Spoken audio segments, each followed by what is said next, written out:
A couple of years ago, my family was going through a rough patch, and we had to live in an extended stay hotel for a few months. My brother lived in the same hotel, a few doors down from us. One day, some of his friends came over, and one of them brought along a random woman I had never met before.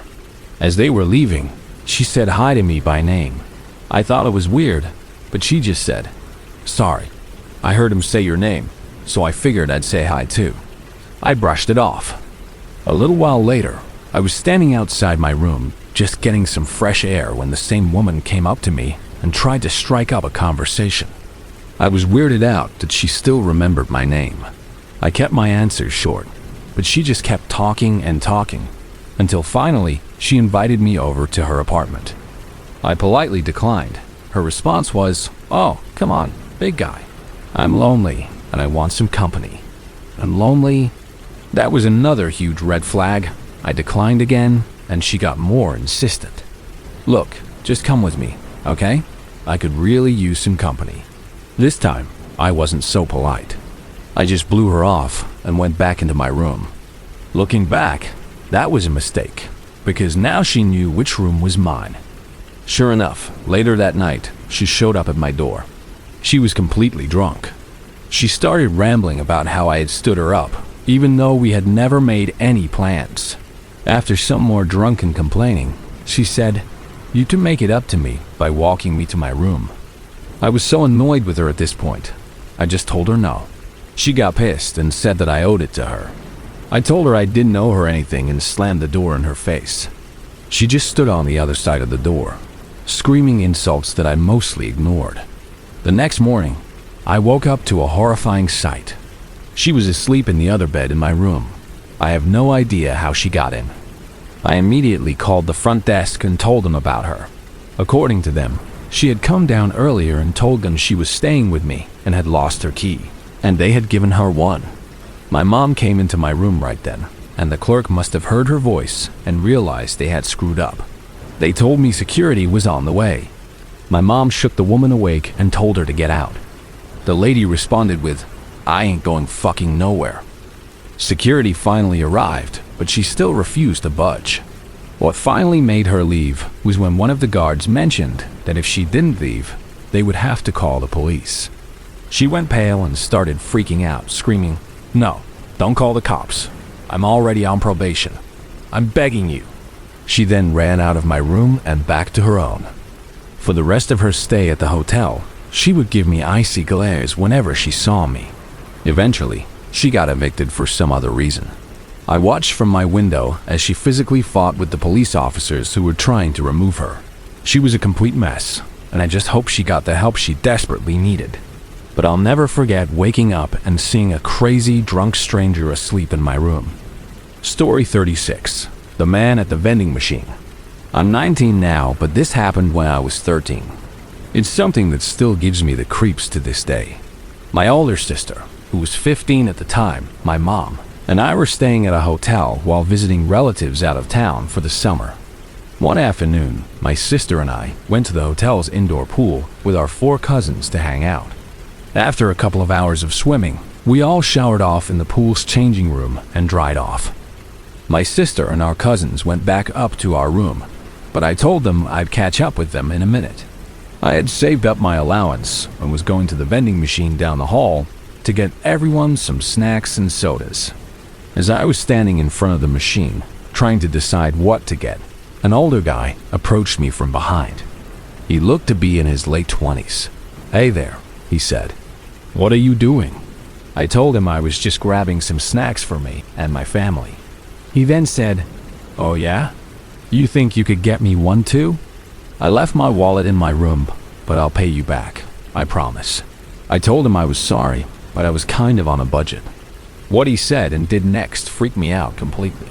He said, "Oh wait, never mind. Here's 2 snacks I can have for free." Then he grabbed my butt with one hand and my groin with his other hand, squeezing hard. I told him to let me go, but he just pulled down my shorts. He pushed me down to the floor, pulled my shorts off my ankles, and then stuck his hand down my underwear, squeezing my private parts. He even forced his mouth onto mine and kissed me. His breath was so bad, It tasted like he hadn't brushed his teeth in a month. I started screaming for help. That's when my older sister came running down the hall. She was on the wrestling team at her high school, and she was tough. She tackled the guy with everything she had, sending him sprawling. She gave him a black eye and a bloody nose, and even headbutted him for good measure. I scrambled to pull my pants back on, and then kicked the guy in the face while he was still on the ground. We ran and told our moms what had happened. They freaked out, and we all went down to the front desk. The clerk looked at the security camera footage and immediately called the police. The guy was arrested and banned from that hotel for life. If it wasn't for my sister and her wrestling skills, that guy would have done so much worse to me. To the man who did that to me, I hope you rot.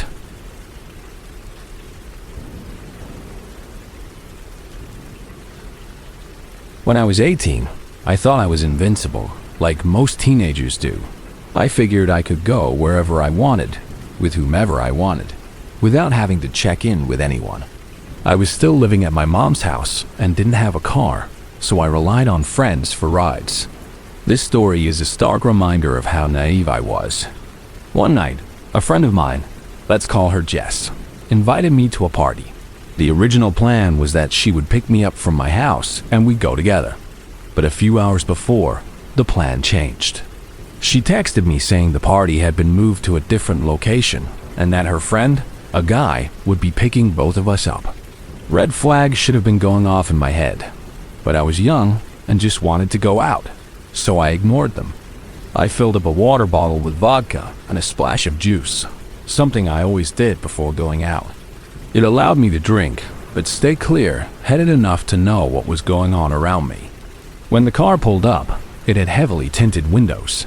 I couldn't see who was inside until I opened the back door. I got in and sat next to Jess, and that's when I realized there weren't one, but two guys in the front seats whom I had never met before. As soon as I was in, they started passing around a blunt. I declined, but Jess took it and started smoking. By this time, it was pitch black outside. I have a terrible sense of direction, but I tried to pay attention to the street signs to get a feel for where we were headed. After about a 30-minute drive, we pulled off the main highway, but we didn't turn into a residential neighborhood. We pulled into the parking lot of a cheap, run-down hotel. A cold, heavy feeling settled in the pit of my stomach.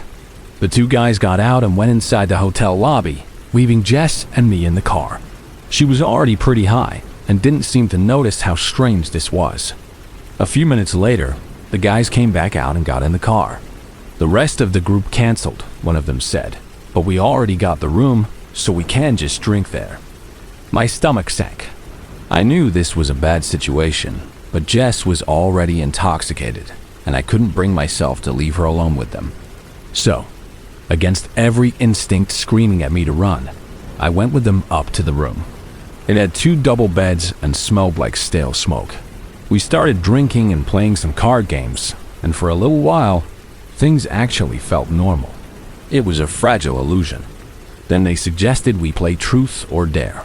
I knew this was a bad idea. I picked truth every single time it was my turn. But then it was Jess's turn, and she picked dare.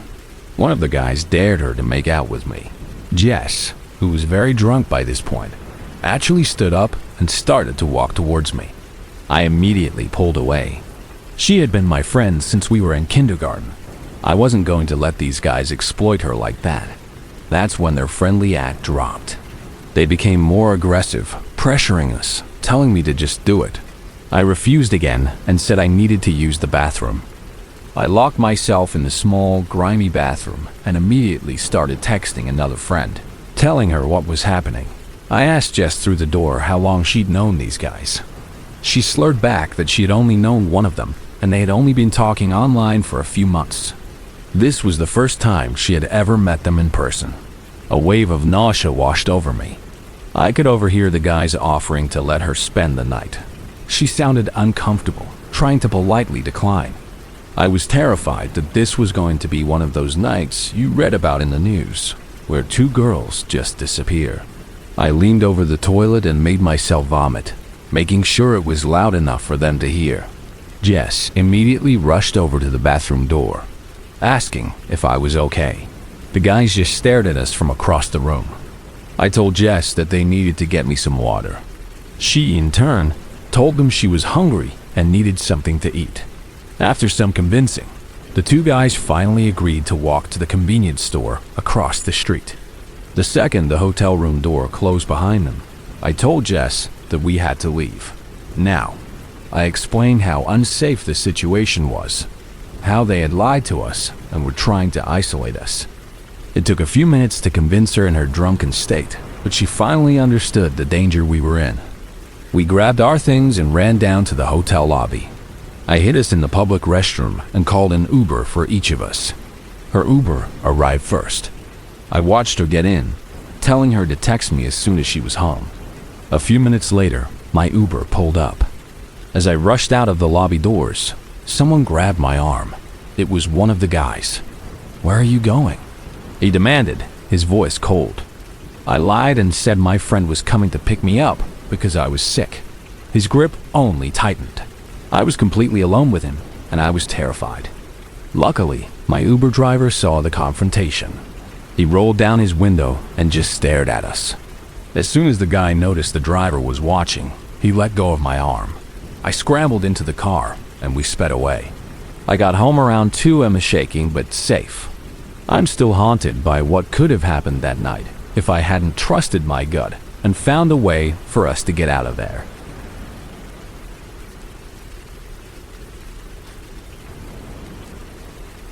This happened during the summer when I was 13.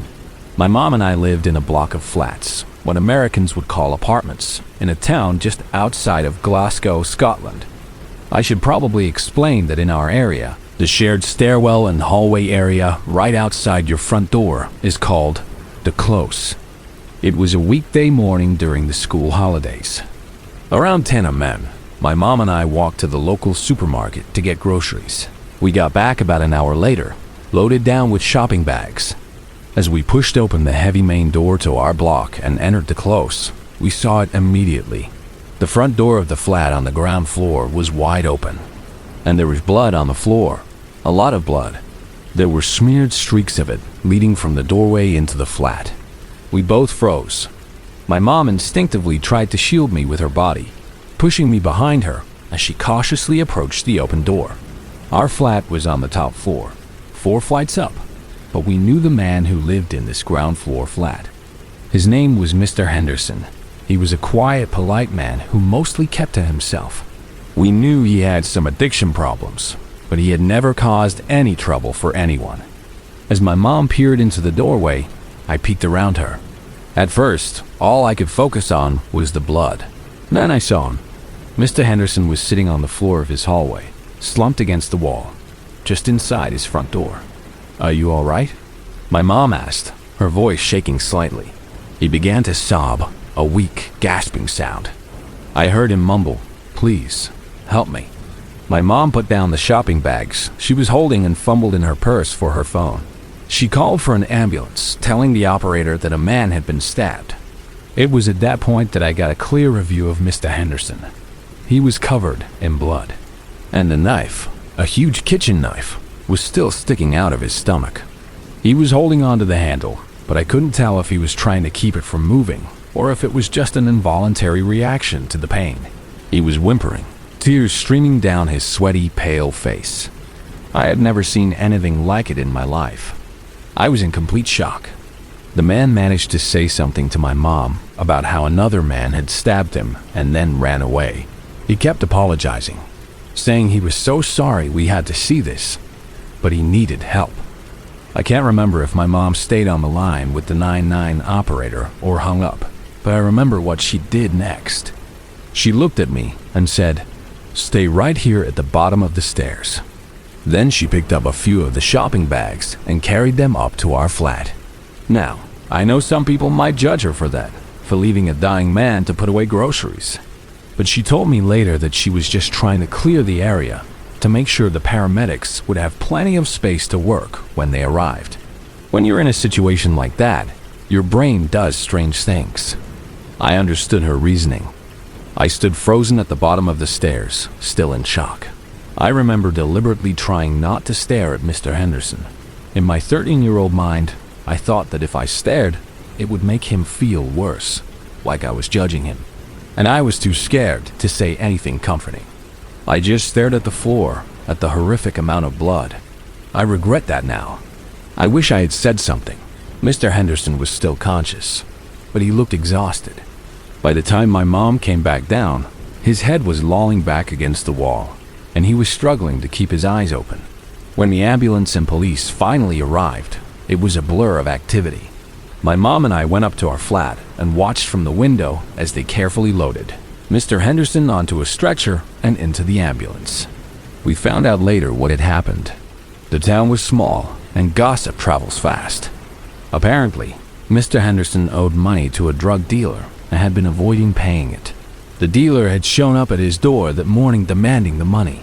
When Mr. Henderson said he didn't have it, they argued, and the dealer stabbed him and fled. It seems the whole thing happened right there in the doorway, and Mr. Henderson must have dragged himself back inside to lean against the wall, leaving his door open in the desperate hope that someone would come by and find him. It scares me to think that if we had come home just a little bit later, we might have found a dead body. I don't know how long he had been bleeding, but he had lost so much blood already. It was incredibly lucky that we got home when we did. Fortunately, Mr. Henderson survived. But after he got out of the hospital, I think he avoided us. We would see his curtains open or closed, so we knew he was home, but we never saw him outside his flat again. Maybe he was ashamed about what happened, or maybe he was just scared. A few months later, he moved away, and someone else moved in. I don't know what happened to him, but I hope he got the help he needed to get sober. And I hope the man who stabbed him was caught and put in prison. I'll never know for sure.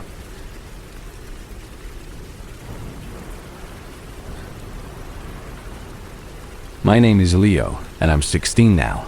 This happened last year when I was 15. I'm not a big guy. I'm pretty short for my age, about 5'3", and people often say I look androgynous, which I don't mind. I'm into creative stuff, especially cosplay. It's my escape. Last year, I joined a Discord server for cosplayers. It was a pretty big community, mostly made up of teenagers like me. A place to share progress on builds and get advice. I was pretty active, and within a month, the owner made me a moderator. That should have been cool, but the owner was a piece of work. We'll call her Crystal. She was barely ever online, and when she did show up, it was usually to send me a bizarre, nonsensical direct message like, "Don't forget to water the plants," even though we knew nothing about each other outside of our usernames. The one personal detail she knew was my first name, which she overheard my mom yell during one of our few voice calls. The weirdest thing was that she gave me the moderator role, but forbid me from actually moderating. I wasn't allowed to ban people, kick them, delete inappropriate messages, or do anything a mod is supposed to do. I basically just had a fancy colored name and the same permissions as a regular member. It was frustrating, but I liked the community, so I stuck around. The server itself was our little world, a place to be ourselves without judgment. Or so I thought. One day, a new person joined the server. His introduction message was immediately off-putting. He said his name was Gecko, that he was a 24-year-old man, and he described himself as childlike and bubbly. That alone raised a few eyebrows, but we had a couple of other adult members who were perfectly fine, so I gave him the benefit of the doubt. I put him in the verification queue for Crystal to approve whenever she decided to grace us with her presence. A day or two later, she popped online, verified Gecko, and then disappeared again. He was the only one who waited that long. Usually, people just left if they weren't verified within a few hours. Around that time, I had just finished a huge cosplay project I was really proud of. It was for a character from a dark fantasy game, a mysterious knight with ornate silver armor and a helmet that completely obscured the face. Hiding my face was my signature move. It made me feel more confident and let the costume do all the talking. I took a few pictures in my backyard, making sure the lighting was just right to catch all the metallic details, and posted them in the server's cosplay channel. Most of the reactions were the usual stuff. Fire emojis, a few, that's so cool. Comments, standard and supportive. Then Gecko entered the chat. His comments were immediately different. He started by saying how beautiful my figure was and how the armor complemented my body. It felt less like a compliment on my work and more like he was hitting on me. He kept pushing, asking me to post a picture without the helmet so he could see the pretty face that belonged to such a perfect body. I felt my stomach twist. I immediately told him flat out that I was a minor and that I was a guy, hoping that would shut him down. His response made it so much worse. He replied, "No way. With a body like that, you can't possibly be a boy. Don't lie to me." A full-blown argument erupted in the channel. I was panicking, trying to defend myself while he kept insisting I was a girl lying about my identity. Other members started to step in, telling him to back off, but he wouldn't stop. The whole situation was surreal and deeply unsettling. He was a grown man arguing with a teenager he just met online about their gender and body, all based on a single photo. Then something happened that made me question if I ever wanted to use Discord again. A notification popped up. It was a direct message from Gecko. My hand was shaking as I clicked on it. The message started with my real first name. "Leo," it began. "Pretty girls like you have no reason to hide who they are. I can give you anything you want. Just tell me your address." I felt like I was going to be sick. He knew my name. The only person on that server who knew my name was Crystal. I instantly blocked him and then changed my settings to not allow DMs from anyone who wasn't on my friends list. I went straight to the moderator chat and messaged Crystal, telling her what had happened, how this guy was a creep and somehow knew my name. She didn't respond. She wasn't online. After waiting for what felt like an eternity, I decided to break her stupid rule. I went to the member list, found Gecko's name, and kicked him from the server. I didn't have ban permissions, but kicking him was better than nothing. He never tried to rejoin. Crystal never came back online after that day. This all happened on a Thursday. As I'm writing this out, rereading those messages in my head, I've made up my mind. The next time I log on, I'm blocking Crystal, leaving her server for good, and never looking back. To Gecko, if you ever see this, I hope you get what's coming to you. And Crystal, I know you had something to do with it. You set me up, and I will never forgive you for that. I learned a hard lesson about who you can trust online, even in spaces that are supposed to be safe.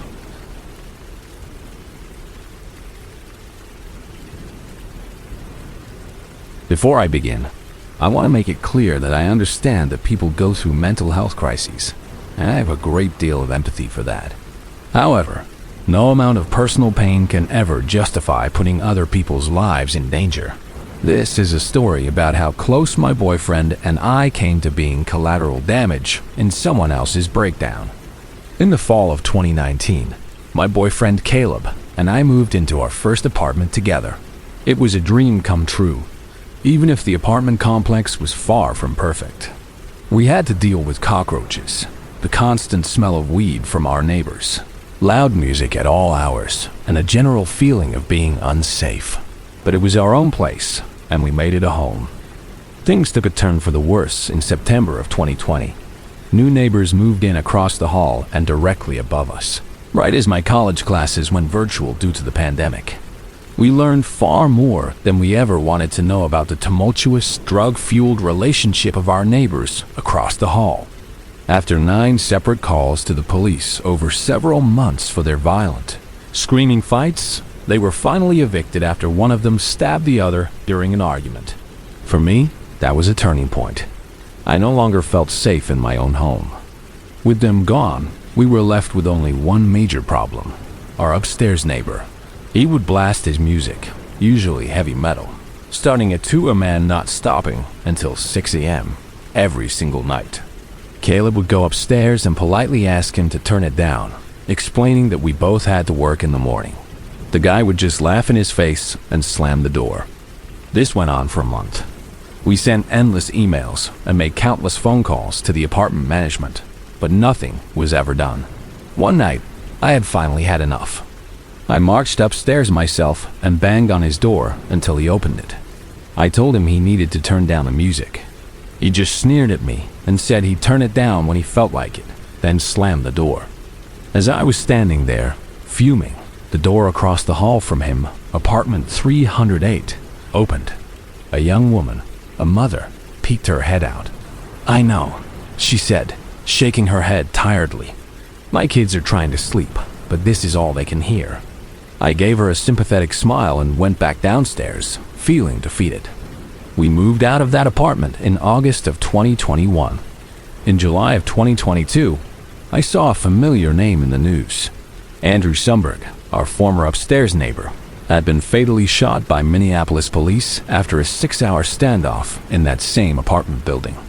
He had been firing a gun inside his apartment, and the bullets were going through the walls and into the apartment of the young mother I had spoken to that night. Apartment 308 was riddled with bullet holes. The standoff began after she called the police on him, likely because she had finally had enough of the noise, just as I had a year earlier. I can't stop thinking about it. I think about that mother and her children, terrified in their home as bullets flew through their walls. I think about how many times I was tempted to call the police on him myself. I'm just so thankful that we got out of that apartment when we did. We were living directly below a ticking time bomb, and we had no idea how close we were to the explosion.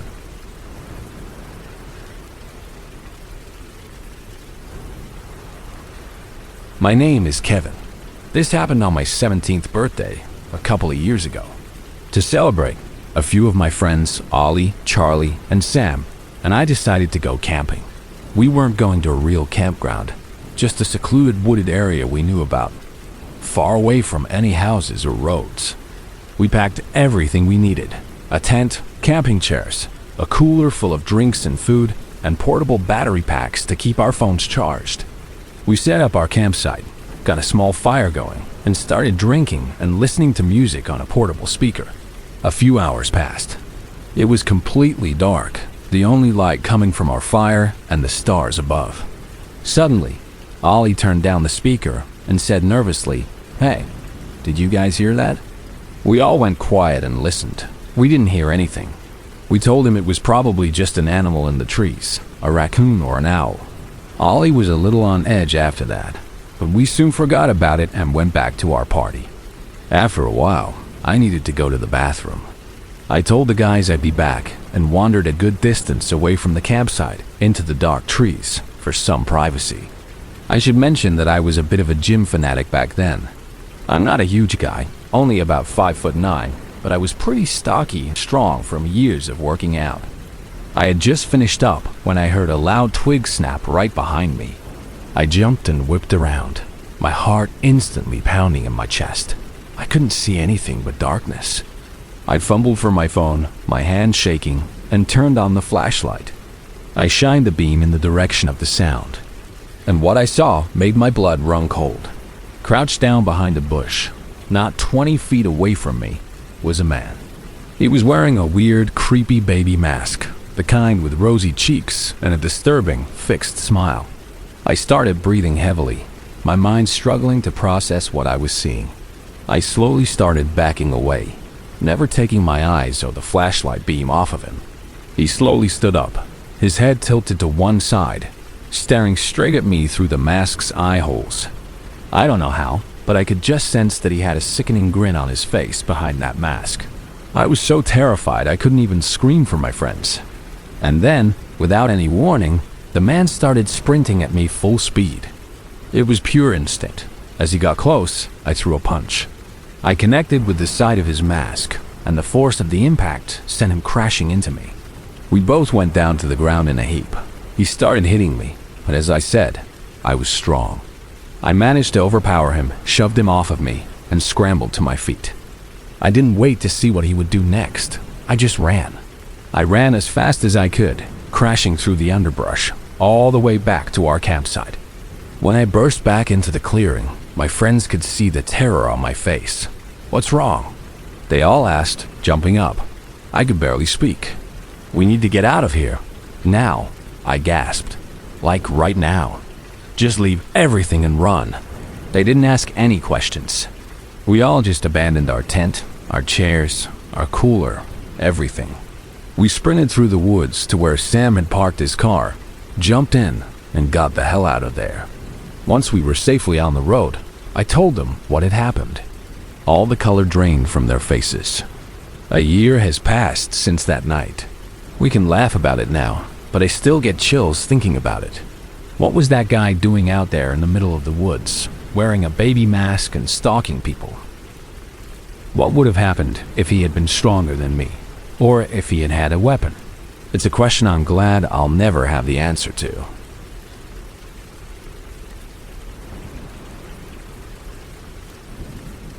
I'm 55 now, a grandmother, but this happened back in 1983 when I was 14 years old. I grew up in a very small town on the coast of Maine, the kind of place where everybody knew everybody's name and business. You could send a postcard addressed to the guy who lives behind the cannery, and it would probably get delivered. I had a few regular babysitting jobs back then. A couple of days a week, I'd watch the 2 kids of a woman who used to be my own babysitter. On weekends, I'd sit for the new baby of some friends of my parents. On this particular weekend, the parents of the baby asked if I'd be willing to do some light cleaning and organizing for an extra couple of dollars an hour. $4 an hour in 1983 was fantastic money for a 14-year-old, so I jumped at the chance. Their house was in a more remote part of town, down a side road that branched off the main coastal highway. The house itself was at the bottom of an incredibly steep, long driveway. It was so steep that you couldn't see the house from the road, or the road from the house, until you were a good way down the drive. There was a quirk with their kitchen door. Even when it was locked, if you turned the knob just right and gave it a solid bump with your hip, it would pop open. They knew about it, but hadn't gotten around to fixing it yet.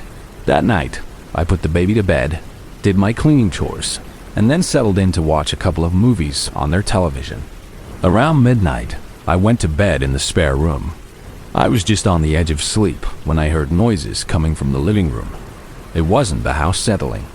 It was distinct movement. I could hear the soft clink of objects being picked up from the mantelpiece and the end tables and then set back down. I heard the rustle of papers on the bookshelves. My heart started pounding in my chest. Then I heard a loud thump, followed by a sharp, surprised gasp of air. I was paralyzed with fear, lying completely still in the dark. The house had a simple layout. When you came into the hallway from the living room, the parents' bedroom was the first door on the left. The nursery was directly across from it, and the spare room where I was sleeping was right next to the nursery. I heard footsteps enter the hallway. I held my breath, trying to be completely silent. My only thought was, what am I going to do if they go into the baby's room? The footsteps stopped right outside the nursery door. I could hear quiet, indistinct muttering, and then, to my immense relief, the footsteps retreated back down the hall and towards the kitchen. A moment later, I heard the kitchen door click shut. I stayed frozen in that bed for what felt like an hour before I finally got the courage to move. I know for a fact that someone was in that house with me that night. When I finally crept out into the living room, it was clear that things had been moved. Knickknacks were out of place, and the large coffee table was shifted a few inches from where I had left it. That must have been the thump I heard. The intruder had walked right into it in the dark. I immediately called the parents, who then called the police. They both arrived within minutes. The police did a search around the outside of the house, but found no signs of forced entry and no footprints they could make out on the gravel driveway. They actually had the nerve to suggest that maybe I had just fallen asleep and dreamed the whole thing. I knew what I had heard. Someone had come into that house through the faulty kitchen door, thinking no one was home. They had been rummaging around, looking for things to steal, and had been startled when they thumped into the table. The gasp I heard wasn't from pain, but from the shock of realizing someone else might be in the house. The muttering in the hallway must have been them deciding it wasn't worth the risk. I did continue to babysit for that family, but I never ever stayed there alone again after dark. Even now, over 40 years later, just writing this brings back that feeling of absolute paralyzing terror. It's a memory that time will never be able to erase. It taught me that even in the quietest, safest seeming places, you are never truly as secure as you think you are.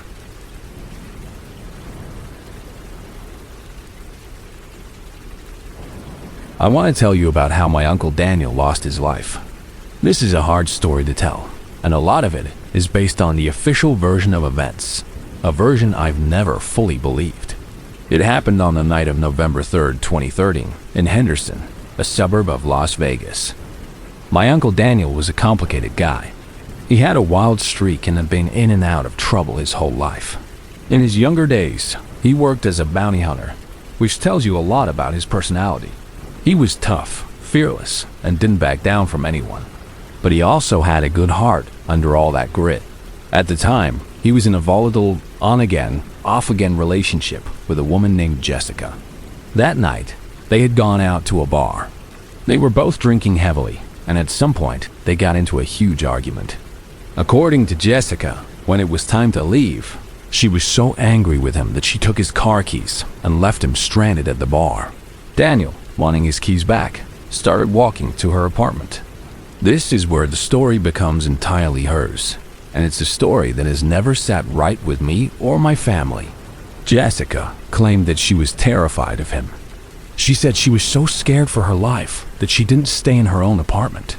Instead, she went to a neighbor's apartment, a man named Mark, and asked him to come back to her place with her.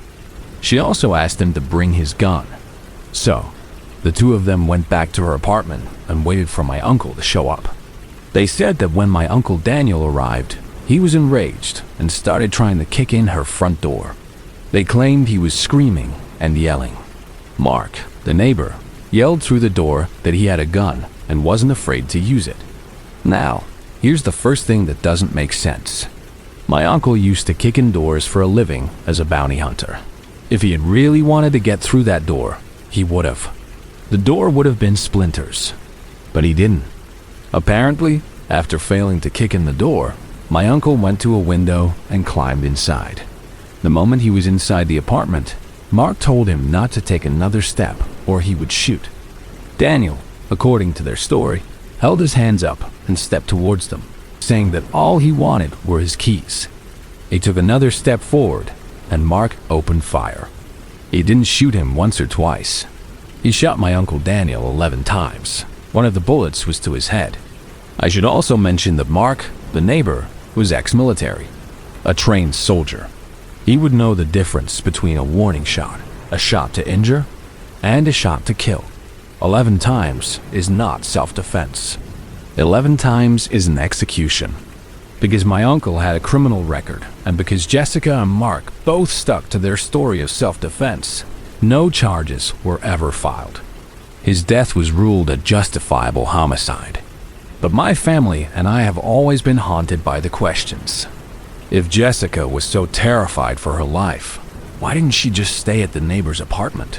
Why go back to her own place with an armed man and wait for a confrontation? It feels like they were setting a trap. It makes no sense at all.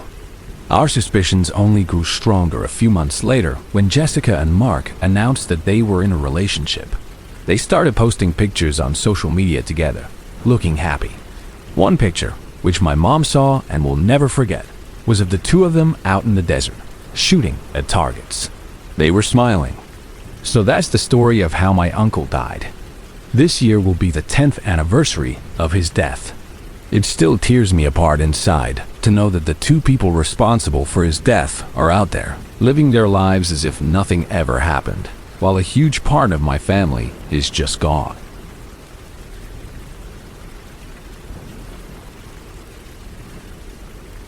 I was still living in that same apartment in Escondido with my dad when this happened, about a year after the incident with the newspaper delivery guy.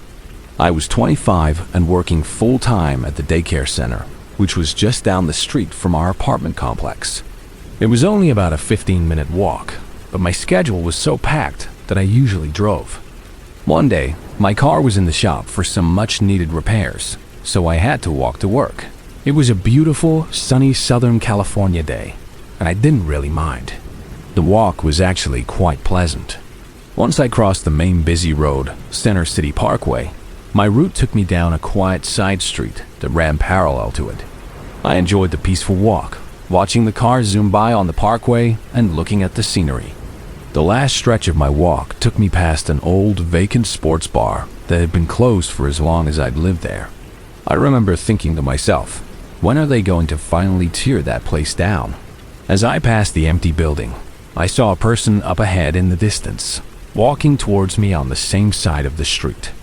As he got closer, a strange feeling of unease settled over me. There were no other people around, no cars on this quiet side street. It was just the two of us. It's hard to explain, but there was something about the way he carried himself, an energy that came off him in waves. It was pure, raw anger. He was a big man, probably 6'4" and built like a brick wall. He had a sturdy, powerful frame that spoke of hard labor or weightlifting. He walked with a firm, determined stride, as if he were marching into battle. As he drew nearer, I could make out more details. His clothes were worn and dirty, looking like they were the only things he owned. He had a small, olive-green backpack slung over one shoulder, and he gripped the strap so tightly his knuckles were white. His face was weathered, with a thick, untrimmed beard, and his eyes were locked on me. They held a look of intense, burning hatred. My body went on high alert. Every instinct was screaming at me that I was in danger. I'm not a small person. I'm 5'8", but I felt tiny and fragile in comparison to him. My mind raced. I knew that any sudden movement, any sign of fear, could set this man off. I couldn't show him I was scared. I had a gut feeling that he would feed on that fear. I had to act calm, collected, completely unfazed. So I put on my best poker face. I subtly shifted my path, moving from the concrete sidewalk onto the grass that bordered it, pretending to be interested in some flowers growing there. This created a wider space between us. At the same time, I kept him in my peripheral vision. If he made a move, I needed to have a head start to run. Normally, I'm a friendly person. I'll smile and say hello to anyone I pass on the street, but not him. I knew that making eye contact would be a mistake. It could be seen as a challenge I would definitely lose. So I kept my eyes averted, looking down at the ground as we got closer. The moment we passed each other, I held my breath. The air around him felt heavy and oppressive. I could feel his gaze on me as he walked by. I kept walking, forcing myself not to look back, not to run. I waited until I could no longer hear his heavy footsteps behind me. After I had put a good 50 yards between us, I let out a huge exhale that I didn't even realize I had been holding. I finally made it to the daycare center, my hands shaking and my heart still pounding. It took me the rest of the day to shake off the intense fear that had gripped me. To this day, I can still see that man's face as clearly as if it just happened. I have never felt such a powerful negative energy from another human being. I don't know what his story was or what demons he was fighting, but I am certain that if I had done one thing differently that day, if I had shown fear, if I had met his gaze, he would have hurt me.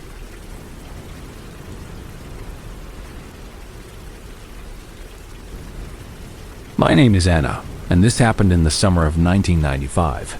I was 16 years old and had just gotten my first real job working at a 24-hour fast food joint called Jack in the Box in a college town in northern Colorado.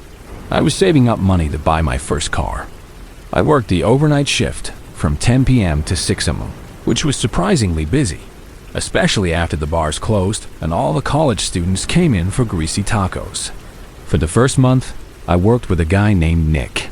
He was in his 60s, a sweet grandfatherly type who was just working to keep busy in his retirement.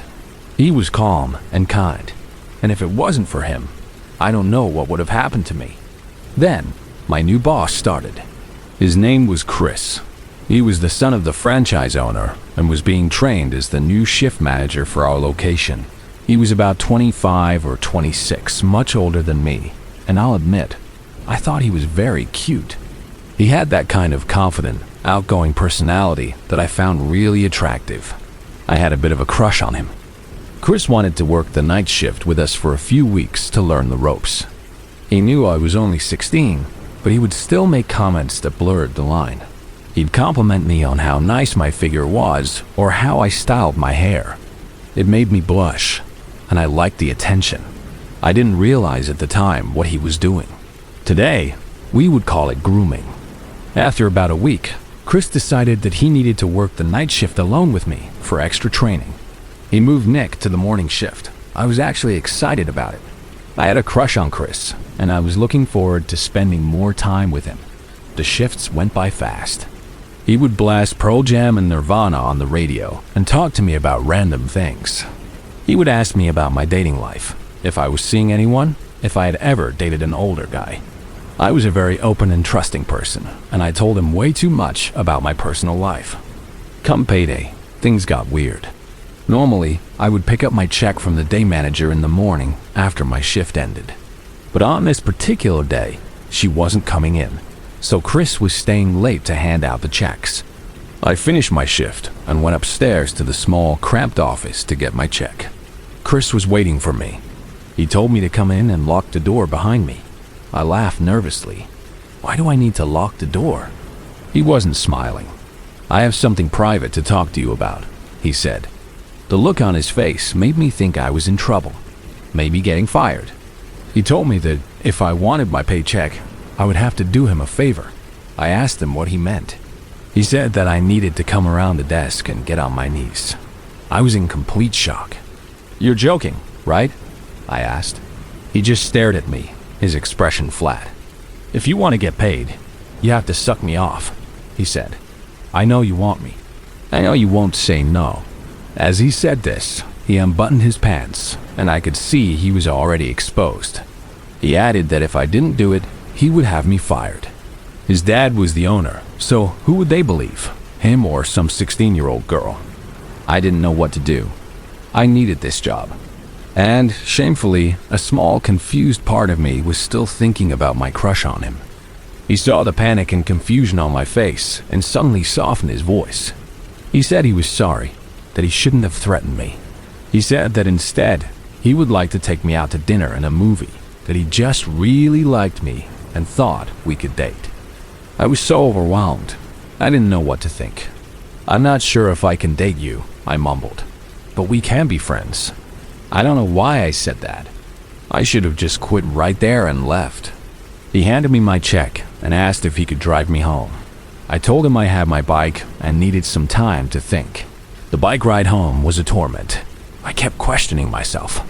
Did I lead him on? Was it my fault? I somehow convinced myself that I had given him the wrong idea. That evening, I showed up for my shift, and to my immense relief, Nick was there. Chris wasn't. Nick said that Chris had called him in to cover the shift. I gave Nick a big hug and decided to tell him everything that had happened. I told him I didn't want to work with Chris anymore, and that I was thinking about quitting. Nick was amazing. He told me it wasn't my fault at all, that Chris was a creep, and that I needed to stay away from him.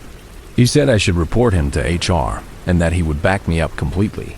I was so relieved to have someone believe me. The shift went smoothly. A little before it ended, Nick said he had to leave a bit early. I told him it was no problem, that I could handle the last 20 minutes until the day crew arrived. Nick said goodbye and left. I had just finished counting the cash drawer when, to my surprise, Chris showed up. He walked right past me without a word and went straight into the office.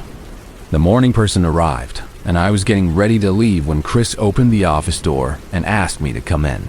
I went in, planning to tell him that what he had done was not okay. He started by apologizing again. I just wanted to get out of there, so I said we could just move past it. Then he walked behind me and locked the door. A wave of dread washed over me. I knew no other manager was coming in today.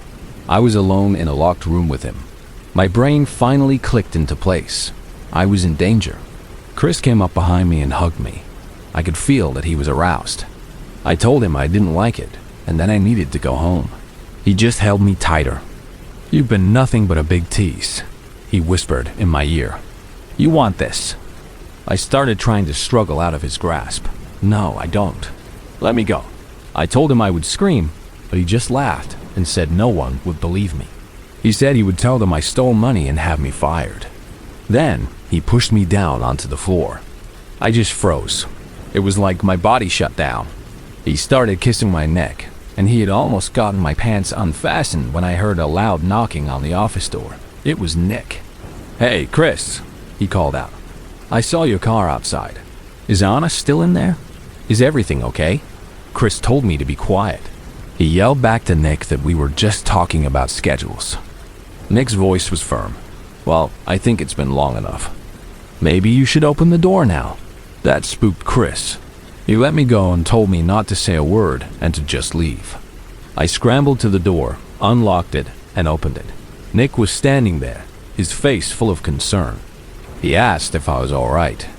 I told him I was now and that I needed to go. He told me to go wait in his car. As soon as I sat down in his station wagon, I just started crying and shaking. Nick came out a few minutes later. He told me that he had forgotten his jacket with his wallet inside.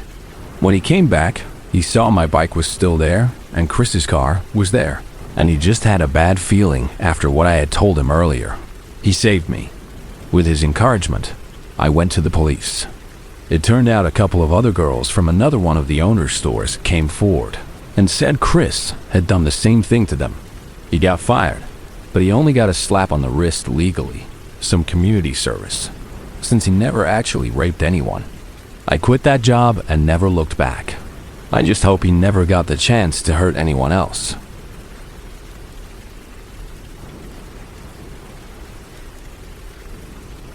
A few years ago, I spent nearly every weekend at my girlfriend Maya's house.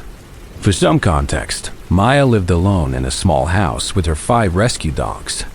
I'm also a woman, which unfortunately makes what happened feel 10 times more targeted and terrifying.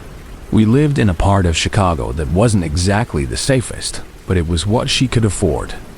She always said her dogs were her security system, and for the most part, I believed her. One Saturday night, we decided to have a quiet night in and invited our friend Ben over. Ben was a good guy, someone we'd known for years. He'd come over, we'd smoke a little, watch movies, and just hang out. It was always comfortable. That night, Ben texted and asked if he could bring a friend along. We both said sure, figuring anyone Ben vouched for would be cool. Around midnight, Ben texted that they were on their way. As soon as she read the message, Maya got a weird feeling. She turned to me and said, "Athena, I'm a little worried about this friend. What if he's some creep trying to take advantage of us?" I should have listened to her intuition. Instead, I just waved it off. Come on, anyone who's friends with Ben can't be that bad. A few minutes later, a car pulled into her driveway. Ben was in the passenger seat. A guy we didn't know was driving. Because Maya was already on edge, we decided not to invite them inside. We told him we could just hang out in the car for a bit.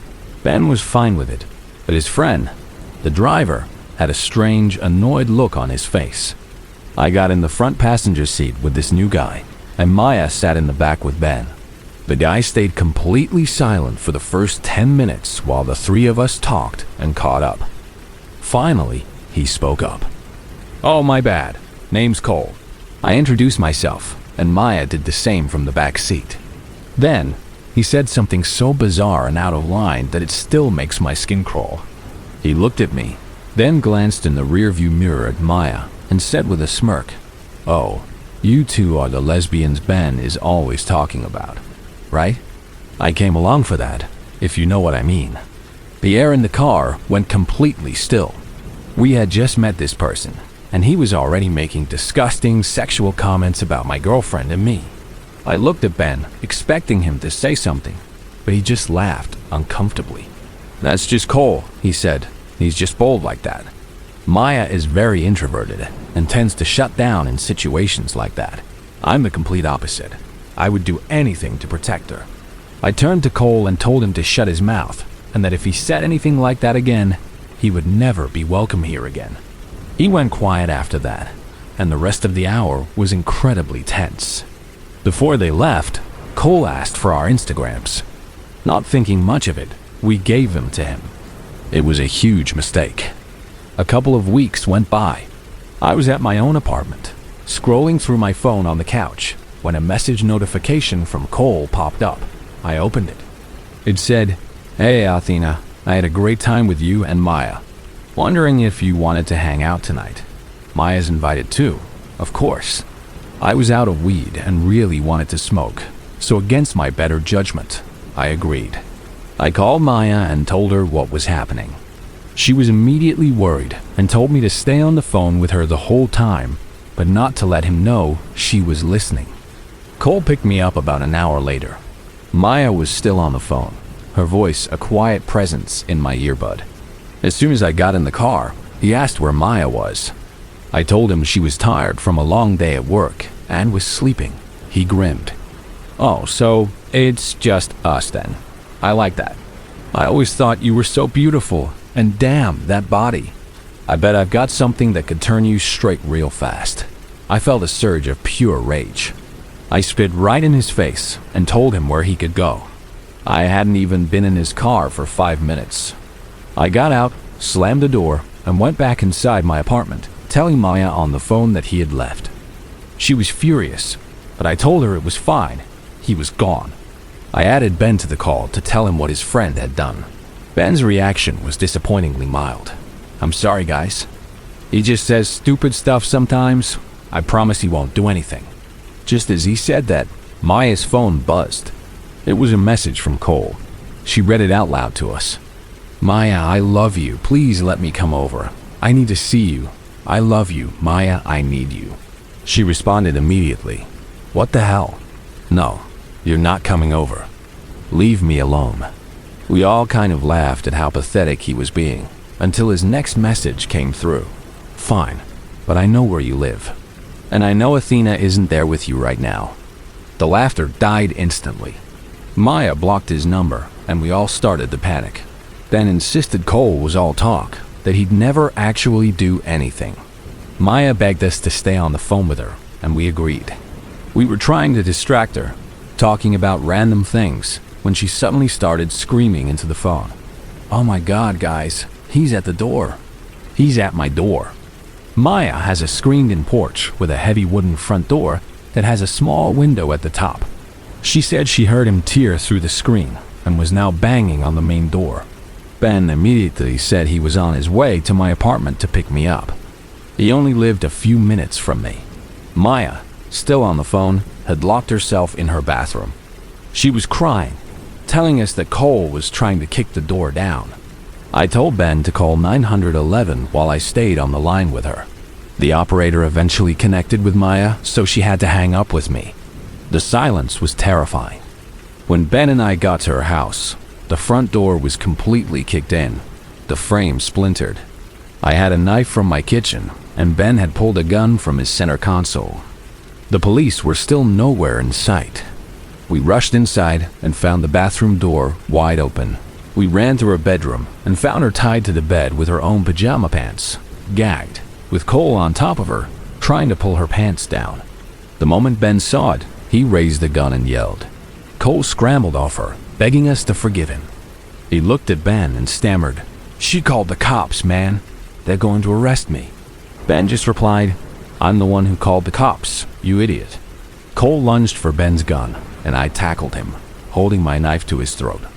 He was bigger than me, but I was running on pure adrenaline. As we struggled, we heard sirens. A moment later, 3 cops burst into the room, guns drawn. They ordered us to drop our weapons. We did, but we didn't get off of Cole until an officer pulled him out from under us. One cop untied Maya while the other took our statements. I had to stay with Maya for 2 weeks after that.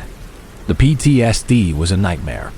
We eventually bought a house together in a much safer neighborhood, but the trauma of that night followed us for a long time. Cole was arrested and went to prison for a long time for breaking and entering, assault, and attempted rape.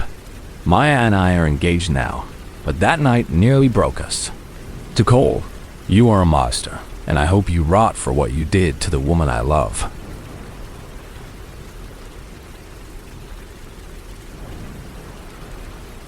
This happened about 3 years ago, when I was 24. My fiancé, Liam, and I were living in a small duplex apartment in a quiet complex just outside of Raleigh, North Carolina. The layout is important to the story. Our apartment was one half of a single-story building, with another apartment attached to the other side. Our complex was made up of about a dozen of these duplexes, arranged in a large U shape. Behind all the buildings, there was nothing but dense woods. Liam worked at a manufacturing plant nearby, and his shifts were brutal. He had to be at work by 6 a.m., which meant he was up and out of the house by 5:15 every single morning. He had a little ritual. Before he left, he would come into the bedroom, give me a kiss on the forehead, and whisper that he loved me. Most mornings, I was half asleep and would just mumble something back before rolling over and falling back into a deep sleep. He was also very particular about security. He would always make sure the front and back doors were double locked before he left. One morning was just like any other. He gave me a kiss, I mumbled "love you too," and he left for work. I drifted back to sleep almost immediately. About an hour later, around 6:30 a.m., I was jolted awake by my phone ringing loudly on the nightstand. It was Liam. He sounded frantic. "Listen to me," he said, his voice tight with panic. There was a man in our backyard. He was looking through our bedroom window. I was instantly wide awake, my heart starting to hammer in my chest. I was still in that bed, in that bedroom. "What are you talking about?" He explained that he had just gotten to work and was walking into the building when he got an alert on his phone from our Ring camera. We had one pointed at our back patio and the yard. The notification said motion had been detected. When he opened the app to check the live feed, he saw a man standing right outside our bedroom window, peering inside. Liam said he used the two-way talk feature and yelled at the guy, throwing in a few choice curse words. Thankfully, that was enough to scare him off.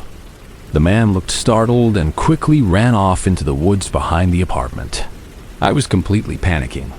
Liam tried to calm me down, telling me the man was gone, that he was calling the police right now, and that he was already on his way back home. The police told him they would send a car to patrol the area, but we never heard anything back from them. When Liam got home, he was furious and scared. He searched the area around our apartment and drove around the complex for half an hour, but he couldn't find anyone. My first thought was that it was someone looking for an easy place to break into. But Liam pointed out something that made the whole thing even creepier. I always sleep with a nightlight on. It's a habit from childhood that I never grew out of. It's not a dim little light either. It's bright enough to cast a clear glow throughout the entire room, a glow that would be easily visible from the outside. Almost everyone else in our complex was a 9 to 5 worker, and their apartments were dark, and their cars were gone by 6 a.m. If someone was looking for an empty place to rob, why would they pick the one apartment that clearly had someone home and awake inside? We hoped that would be the end of it, a one-time weird and scary incident. But it wasn't. About 5 months later, it happened again. It was a cold morning in early spring. I was home alone, half asleep in bed with my trusty nightlight on. Around the same time, just after 6 a.m, I was woken up not by my phone ringing, but by the Ring notification chime itself. Motion detected at the back door. A wave of dread washed over me. I grabbed my phone with a shaking hand and opened the app, and there he was, the same man. He was wearing a dark hoodie, and I couldn't see his face clearly, but it was the same build, the same way he moved. He was creeping across our small backyard, heading straight for my bedroom window again. This time, I knew what to do. I remembered how Liam had scared him off before. I took a deep breath, tried to lower my voice as much as I could to sound like a man, and pressed the talk button on the app. "Get the hell out of here. I've called the cops," I yelled into the phone's microphone. It worked again. The man whipped his head around, looking towards the camera on the back door, and then took off, disappearing into the woods just like before. I immediately called Liam, who rushed home from work again. He was so shaken that he took the rest of the day off to stay with me, to make sure the man didn't come back. He didn't. That same day, I went to the police station in person. I showed them the footage from both incidents. I told them this was the second time this had happened, that I was a young woman who was home alone every morning. But they were completely unhelpful.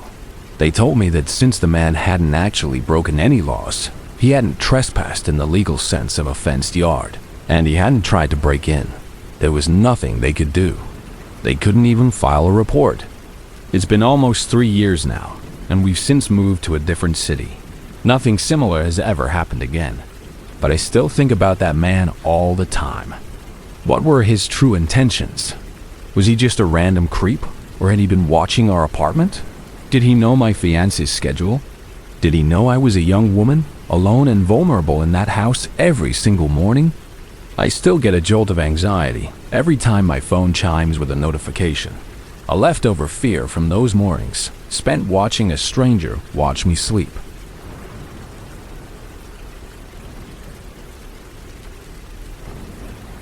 My name is Mark, and this happened to me when I was 14, the summer before my freshman year of high school. My mom was out of town for the weekend with her friends, and my dad was away on a week-long business trip, so I had the house all to myself. I invited my best friend Terrence over to hang out. When Terrence showed up, he didn't look excited to be there. He looked completely defeated, like he was carrying the weight of the world on his shoulders. We sat down on the couch in my living room, and he started telling me that he'd been struggling with depression for months. I asked him why, and he told me that his parents were going through a nasty divorce. His dad was blaming him for the whole thing, even though he had done nothing wrong. His dad had been saying horrible, verbally abusive things to both him and his mom ever since he moved out.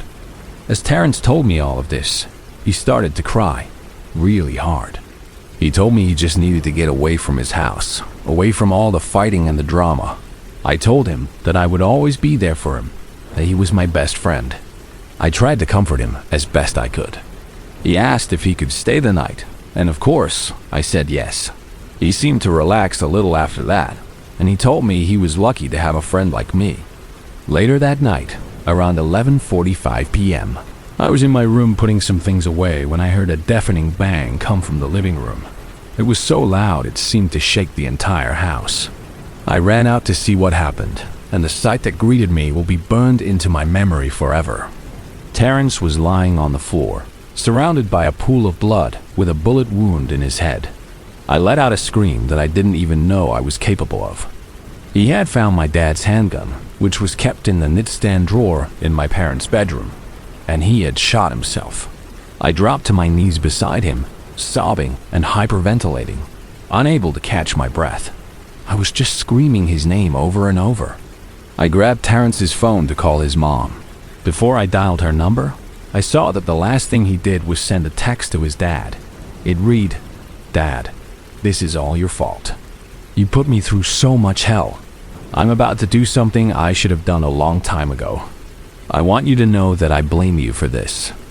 While still crying, I managed to call his mom and explain what had happened. She said she would get her soon-to-be ex-husband, and they would be there as fast as they could. When they arrived, I told them everything. I was so full of grief and rage that I started screaming at his dad, cursing at him, telling him that this was his fault, that he had made his son do this. His mom was crying uncontrollably, and his dad just stood there, a look of dawning horror and guilt on his face. His mom called 911, and soon the house was filled with police and paramedics. They took Terrence away in a body bag. The next day, when my mom got home, I had to tell her what happened. She just held me while I cried, looking at the dark stain on the living room carpet that would never come out. Terrence was the best friend I ever had. His death sent me into a deep depression that I am still fighting my way out of. His last night was spent in my house, and it's a tragedy that I will have to live with for the rest of my life.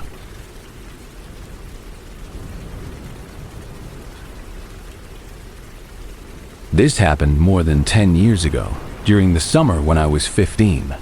I lived in a very rural area, the kind of place with more cows than people. I wanted to make some money for the summer, but there were no jobs for teenagers in my small town. And with no public transportation, I had no way to get to the nearest city with malls or fast food restaurants.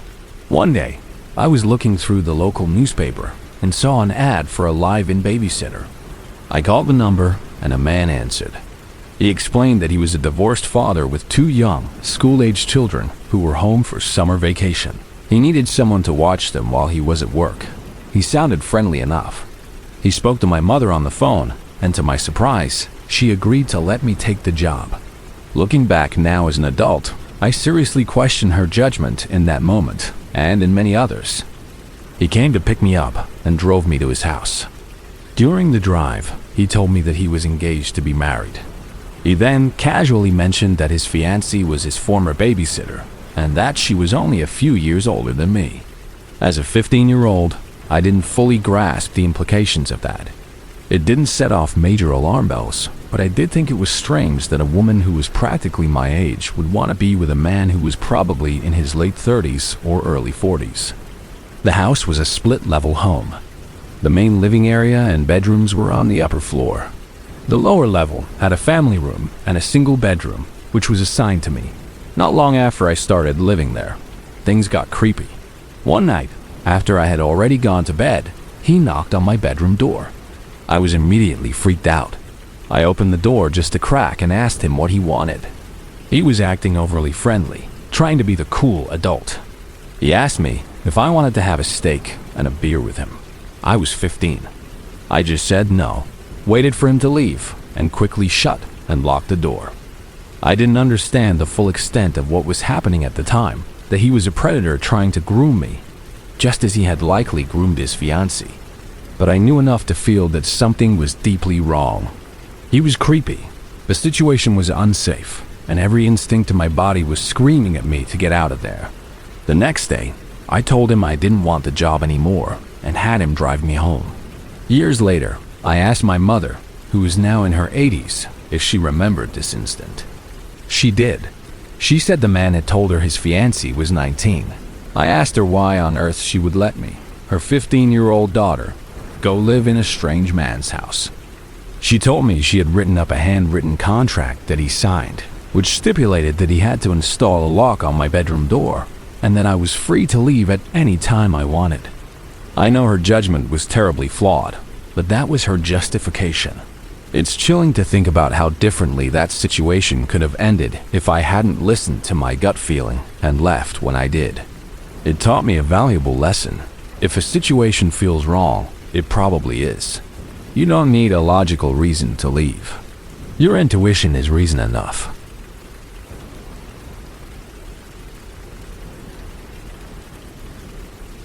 Back in 2011, my father and I moved from our home in Chicago all the way across the country to a suburb of San Diego called Escondido. I was 24 at the time.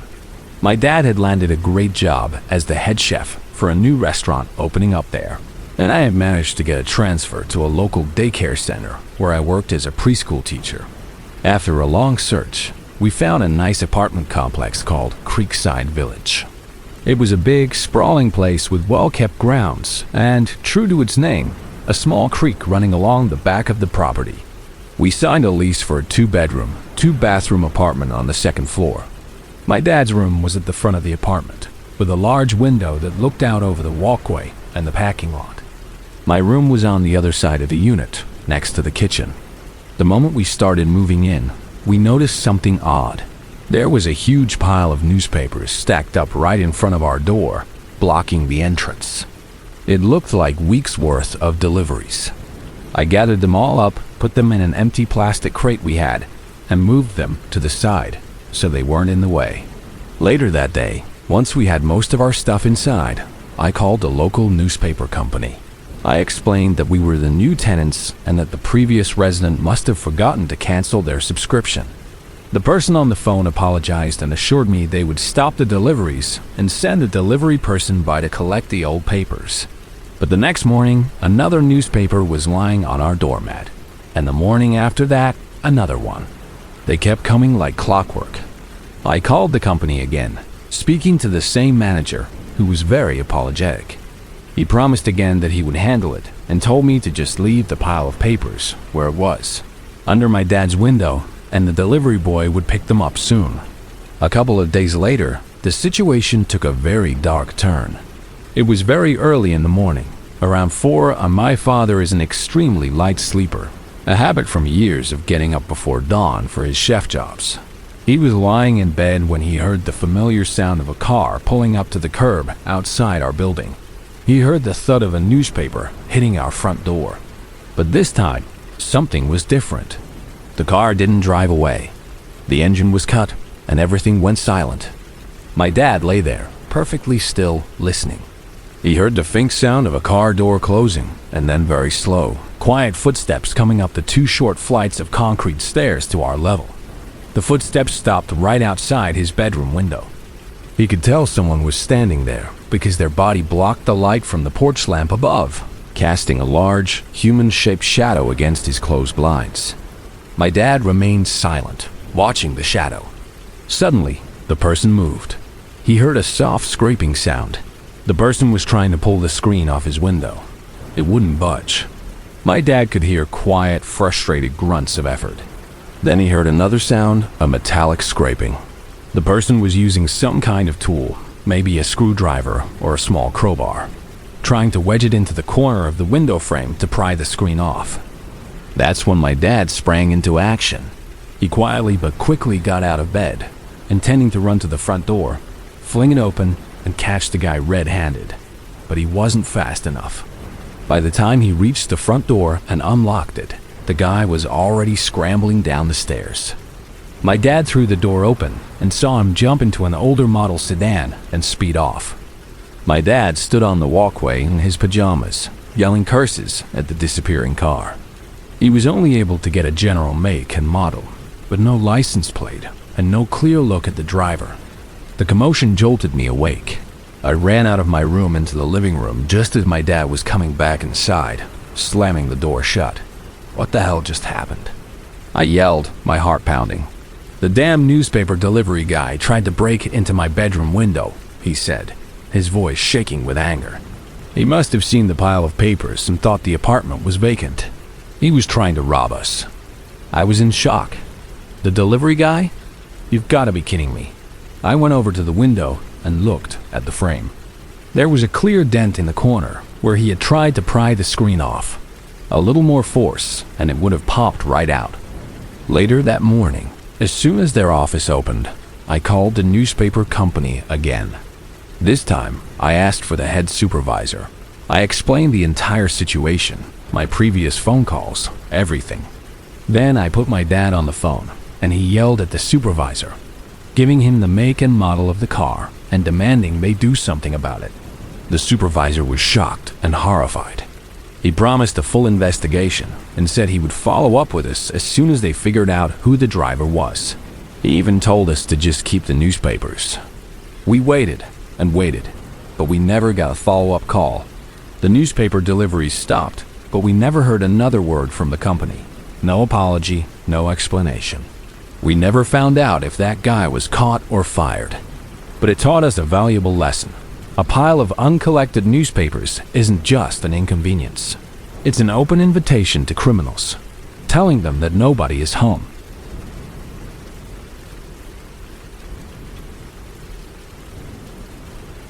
My name is Chloe, and I am 20 years old now, a sophomore in college trying to figure out what to do with my life. This story, however, isn't about campus life or midterms. It goes back to 2021, when I was 17 and my entire world revolved around the glow of my monitor. I was obsessed with this niche webcomic called Crimson Thread. It was this dark gothic romance that was gaining a huge cult following online. The art style was beautiful and haunting, all sharp lines and deep, bleeding colors. The story was about a reclusive musician named Kellen who was emotionally tormented, and it dealt with some really heavy subjects like depression, self-harm, and codependency. To me, it felt incredibly deep and real. I spent most of my free time on platforms where fans gathered. I had a Tumblr blog dedicated to my theories about the comic, and an art account where I post my own drawings inspired by it. The main hub for the community, though, was a private Discord server run by the creator herself. Her name was Serafina, or Sarah for short. She was this enigmatic figure who everyone in the fandom absolutely worshipped. Her art was incredible, and she had this way of writing that just pulled you in. The problem was, the Discord server was strictly for people 18 and over because of the comic's mature themes. Of course, that wasn't going to stop me. I was 17, but I figured I was mature enough. I just created a new Discord account.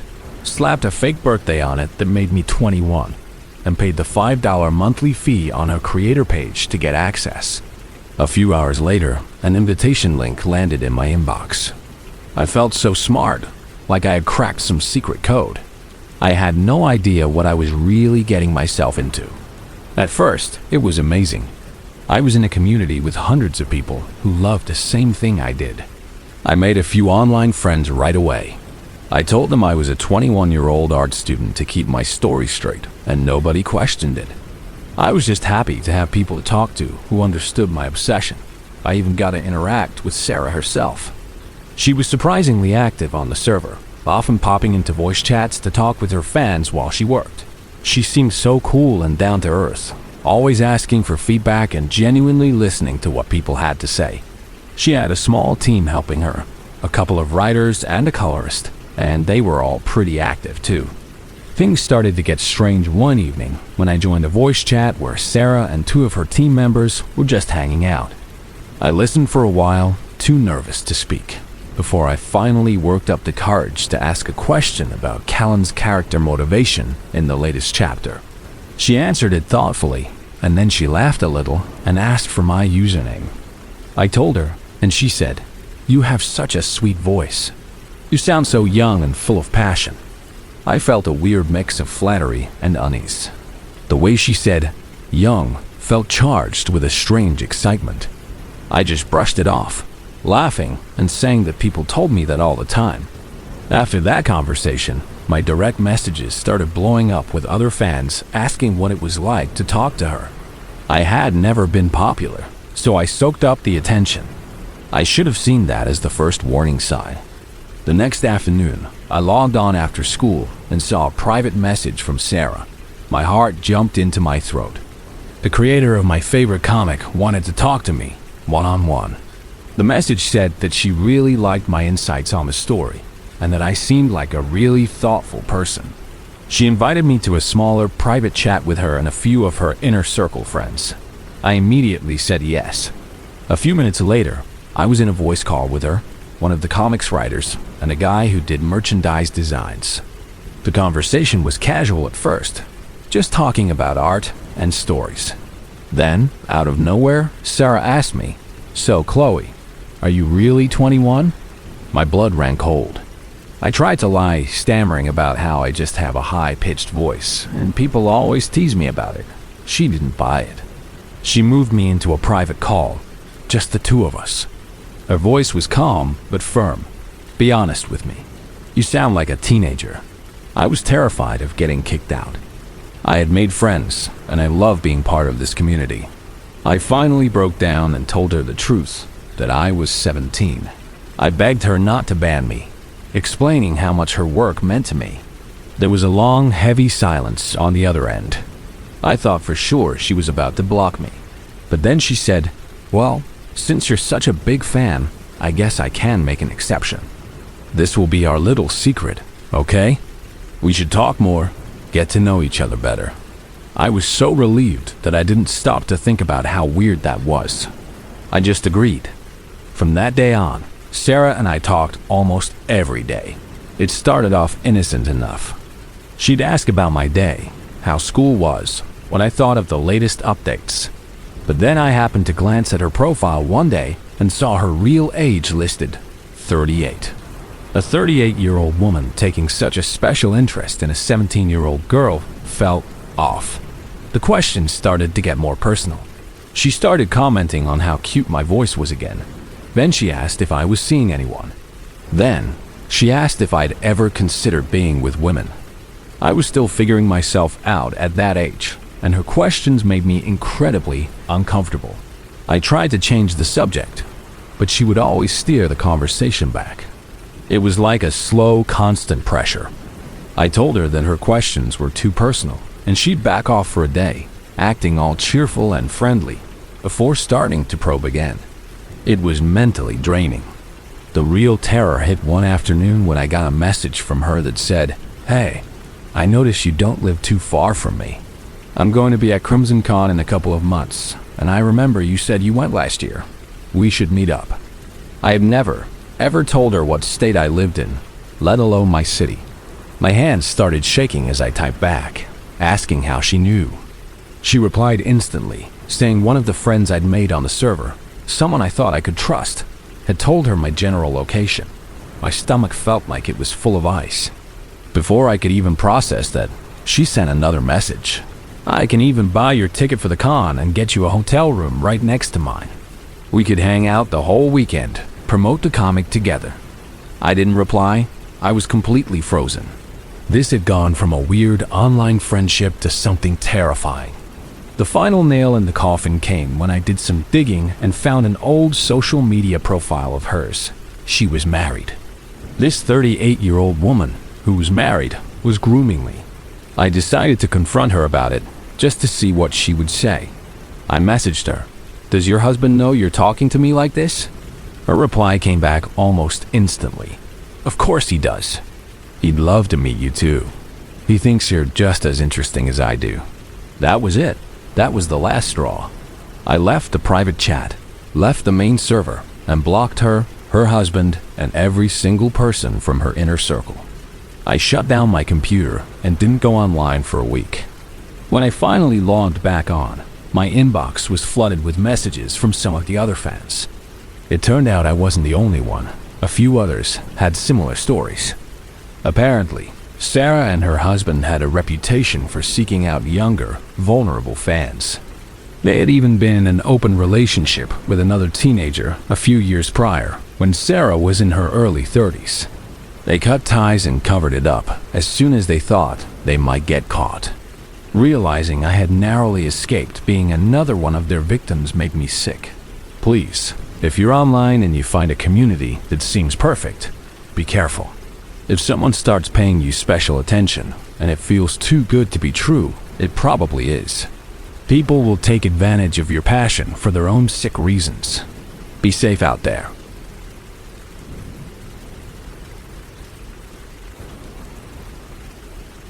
This happened just a few months ago, so the memory is still very fresh and very unsettling. My name is Maya. To understand the story, you need to know about the people involved. I'm 15, but I'm short for my age, only about 4'11". My older cousin Adam is 16 and about average height. My little brother Noah is 14, and he's just a bit shorter than me. And my younger cousin Evan is also 14, but is already 5'2". Adam and Evan are brothers, and they live about a 3-hour drive away from us. They were visiting us at our family's summer cottage in a small lakeside town in Michigan. It was the end of the season, and we only get to see them a few times a year, so we were all trying to hang out as much as possible before they had to leave. We spent the day getting the cottage ready for winter, raking leaves, putting away the patio furniture, and just generally cleaning up.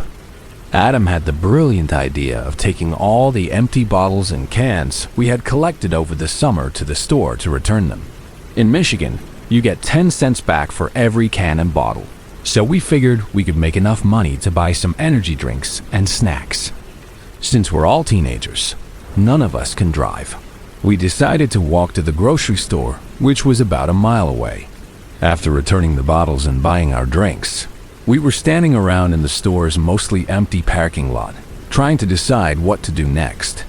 We decided to call my cousin's mom to come pick us up, since we didn't feel like making the long walk back. As we were just chilling and waiting, a gray sedan pulled into the parking lot and stopped a few rows away from us. A woman got out, and Evan noticed she was smoking a cigarette. He said she looked over at the four of us, then immediately got on her phone. Now, this could have been a total coincidence, just a random lady making a phone call. But it felt strange. A few minutes later, an old beat-up pickup truck pulled into the parking lot. It was a faded, sickly green color and looked like it was from the 1980s. The moment Evan saw it, he said it looked creepy, and he was right. It had a very menacing vibe. Just as the creepy green truck parked, the gray car with the woman in it drove off. Again, maybe a coincidence, but it was getting weirder. The green truck just sat there, parked, not moving. The engine was off. We couldn't see who was inside because the windows were tinted. It just sat there for a good 15 minutes while we waited for our ride. Adam joked that maybe it was a drug dealer waiting for a customer, but none of us were really laughing. Finally, my aunt, Adam, and Evan's mom pulled up in her minivan to pick us up. Evan and I were the closest to her car. As we started walking towards it, and it was very obvious that we were getting into the van, the headlights of the green truck flashed on. "I swear, if it leaves now, this is officially weird," I said to Evan. Noah got into the front seat of the van, and just as Adam shut his sliding door, the green truck started reversing out of its parking spot. It then got out of the parking lot and drove away. The truck hadn't moved an inch for 15 minutes, but the second it was clear we had a ride and were leaving, it left too. There were no other cars it would have had to wait for. The lot was nearly empty. When we told our parents about it later, they said it was probably just a coincidence and that we were blaming some random person who had done nothing wrong. But I've heard enough creepy stories to be suspicious. The timing was just too perfect. The woman on the phone, the creepy truck showing up, and then the truck leaving the exact moment our ride arrived. I don't think it was a coincidence at all. I think they were watching us, 4 kids who looked young and small for our age, alone in a parking lot. And I think they left because they saw we weren't alone anymore. It makes me shudder to think about what might have happened if my aunt had been even 5 minutes later.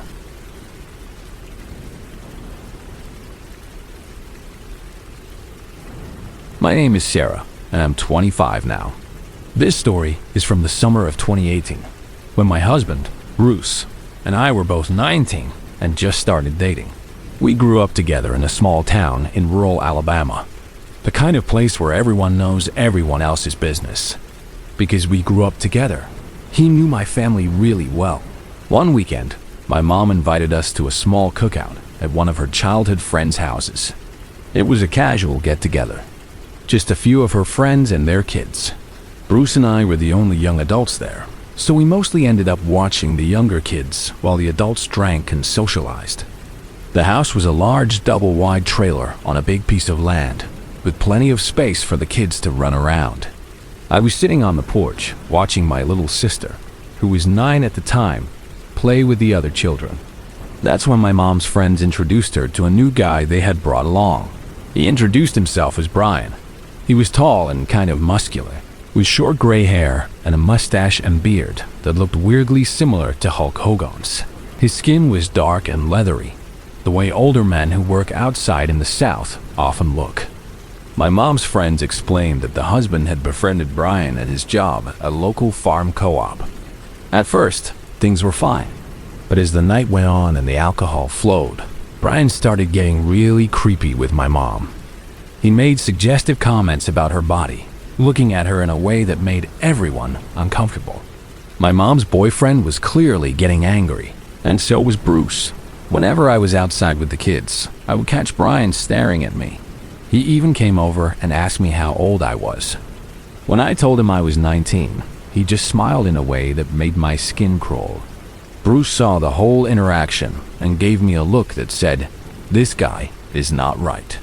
Now, Bruce is not a jealous person at all, so for him to get visibly upset was a huge red flag for me.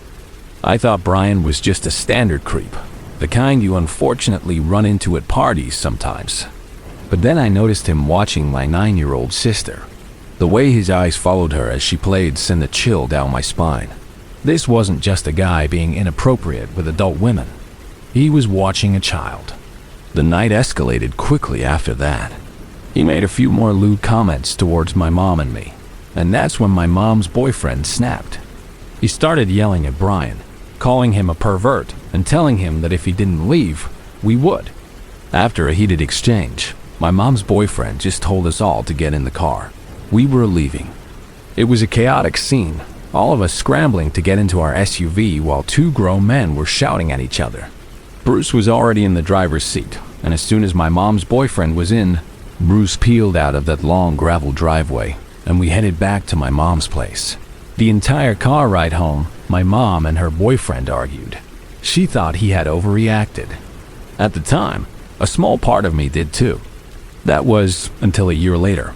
We saw Brian on the local news. His face was plastered all over the screen. He had been arrested in an undercover sting operation. He had been plotting to kidnap a woman and her 14-year-old daughter with the intention of sexually assaulting the mother and then selling the daughter into human trafficking. He had been planning to use his workplace, the farm co-op, to carry out his horrific plan. The news report was sickening. It detailed how Brian had tried to hire a coworker to carry out the kidnapping. Thankfully, the coworker went straight to the FBI. They sent in undercover agents who posed as kidnappers.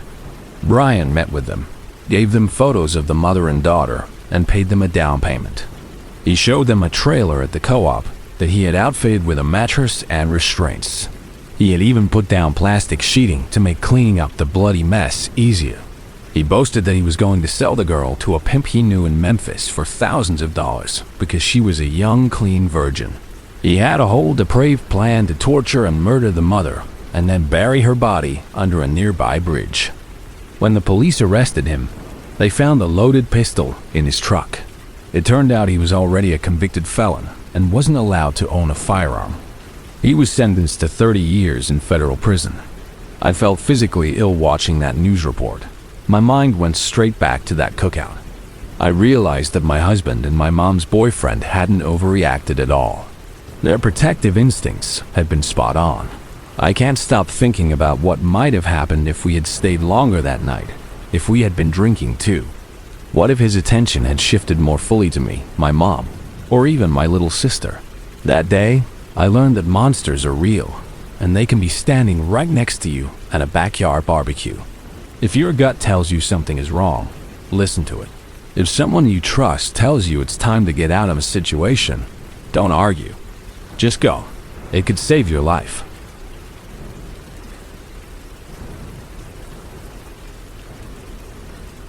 My name is Kevin. This happened a couple of summers ago when I was 16. I live with my parents and my younger sister in what most people would consider an incredibly safe, quiet suburban neighborhood. The kind of place where people leave their doors unlocked and kids ride bikes in the street until dark. I never thought anything bad could happen here. One weekend, at the start of summer vacation, I was sound asleep when I heard my dog, a beagle mix named Buster, start barking his head off. It was 2 a.m, and I was annoyed, but I managed to fall back asleep. The next day, I asked my dad if he heard it too. He told me the doorbell had rung, and when he went to check, 2 police officers were on our porch. They had received a call about a man in a surgical mask and an orange beanie lurking around our garage. The neighbor who called it in said the man was peering into car windows and had stood directly outside my bedroom window for at least 10 minutes. Hearing that sent a shiver down my spine. But in a neighborhood like ours, it was easy to dismiss it as a one-time weird occurrence. A couple of weeks later, I was home alone. My parents and sister were out for the evening at a family dinner I'd managed to get out of. I was in my room, sitting at my desk, watching scary YouTube videos with my headphones on. Suddenly, I heard a sound that wasn't part of the video, a sharp crack of breaking glass from downstairs, followed by the soft crunch of footsteps on the kitchen tiles. My heart leaped into my throat. I shot up from my chair, which let out a loud, agonizing creak. The footsteps downstairs stopped. A man's voice called up, rough and low. "Hey, I hear you up there. I have a knife." Pure terror is the only way to describe what I felt. My first instinct was to run, to hide. I bolted into my parents' bedroom and ducked into their walk-in closet, pulling the door almost completely shut and squeezing myself into the corner behind a rack of my mom's winter coats. My mind was racing. He knew someone was home. He was coming for me. As I heard his heavy footsteps coming up the stairs and then down the hallway, an idea, as desperate as it was strange, popped into my head. I made my voice as high-pitched and shaky as I could, like a little kid. "Please don't hurt me," I whimpered, making it sound like I was crying. I was hoping he'd think I was a small, helpless child, that maybe it would throw him off guard. Give me a split second. The footsteps paused outside the bedroom door, then came in. I could see the shadow of his feet under the closet door. He was right there. As the door creaked open and he stepped into the darkness of the closet, I exploded from my hiding spot. I tackled him with every ounce of strength and adrenaline I had. He was so surprised that he stumbled backward, losing his balance and crashing into the dresser. It was probably overkill, but even after he was dazed and on the floor, I didn't stop. I just kept hitting him until he was completely unconscious. Then, shaking and out of breath, I grabbed my phone and called the police. When they arrived, they identified him as a man who had been responsible for a string of break-ins and car thefts in our area for years. During his interrogation, he admitted everything. He confessed that he had been watching our house. He thought my sister was the one home alone that night, and that she was the one hiding in the closet. He admitted that his intention was to rape her. That thought makes me sick to my stomach to this day. Everyone needs to be careful. I learned the hard way that it doesn't matter how safe you think your neighborhood is. Evil can find its way anywhere.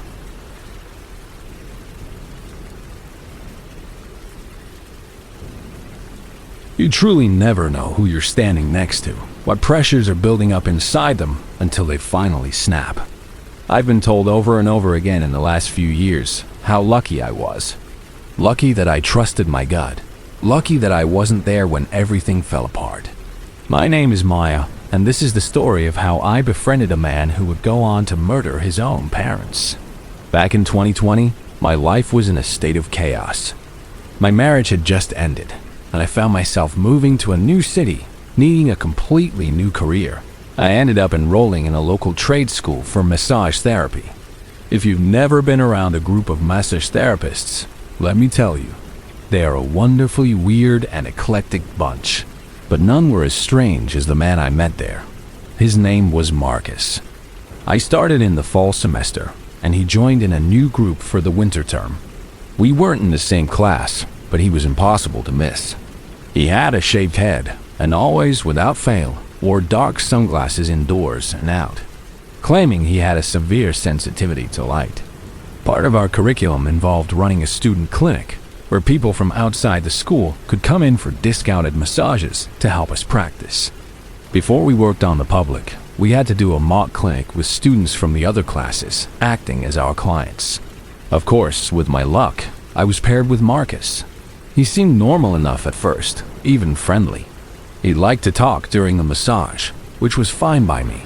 He was very curious about my life, asking about everything from my favorite video games to the specifics of my massage techniques. Over that hour, he also gave me a detailed rundown of his own life, particularly his immense list of health problems. He claimed to have porphyria, synesthesia, and a dozen other rare conditions I couldn't even keep track of. My first mistake was empathizing with him and sharing some of my own struggles with chronic pain. I think in that moment, he saw a kinship between us, a connection that drew him to me in a way I wouldn't understand until much later. After the massage, he said he'd add me on Facebook. I didn't think anything of it. Most of the students were connected online to share notes or coordinate study groups. Then, he asked to add me on Discord. That was probably my second mistake. At first, our interactions were normal. We'd chat online occasionally. In person at school, however, he barely spoke to me, even if we were standing right next to each other waiting for class to start. It was strange. I started to get the feeling he had a crush on me, which a couple of my friends from his class confirmed. They'd take smoke breaks with him, and they told me he talked about me constantly. Wanting to nip it in the bud before it got awkward, I casually mentioned in a Discord chat that I had a crush on someone we both knew. He seemed to take it well, even acting supportive. But every so often, he would still drop these comments about being in love with me. I'd always tell him the same thing. You don't know me well enough to be in love with me. He had built up this idealized version of me in his head based on our online chats, but he didn't know the real me at all. Then the messages got weirder. He would send me unsolicited links and videos about his various health conditions. He sent me photos of his vomit in a toilet bowl, pictures of him giving himself injections. He would go on long, unprompted rants about politics and how he could single-handedly ruin the careers of certain politicians. It was all so intense and unsettling. At one point, I had to tell him that I was overwhelmed with school and sorting out my own life and couldn't carry the weight of his issues too. I told him I needed to step back. He said he understood, but the rants didn't stop. He started asking if I wanted to move in with him. This was a man I had spoken to in person exactly once. He would repeatedly tell me I could live with him, that my cat could come too. I always declined. One of my friends from his class hung out with him once and told me she would never do it again because he was just too strange. That only solidified my decision to keep our interactions strictly online. His messages took an even darker turn when he began ranting about some of the women in his class he disliked. He talked about how people in his life always pointed out how dangerous he could be. After every one of these rants, he would circle back and say, "But you know I would never hurt you, right, Maya?" He said it so often it started to sound like he was trying to convince himself as much as me. The red flags were practically screaming at this point. I started pulling back from our chats, responding less and less. But he would still message me. Little things, normal things, until out of nowhere I'd get a massive wall of incoherent text about his health, politics, and his deep-seated hatred for his parents. It was a window into a mind that was clearly unraveling. One day in class, I saw one of my instructors take a frantic phone call and rush out of the room. When he came back, he just said a student had a serious emergency. I later confirmed it was Marcus. The police had been involved. From what I pieced together, his parents had tried to get him to go to the hospital. He refused and ran, and when the police were called, he fought them. He was then involuntarily committed to a psychiatric ward for several days. There, he was diagnosed with bipolar disorder and schizophrenia. They also diagnosed him with Munchausen syndrome, a disorder where a person fakes illness for attention. It suddenly made sense. Whenever I mentioned having PTSD from my past, he would suddenly claim to have it too, but his descriptions of the symptoms were completely wrong. He was collecting illnesses like trading cards. After his hospitalization, he was removed from the school. I spoke with the school's director about some of the things he had said to me. She offered to help me cut contact, but I told her I wanted to keep the line of communication open.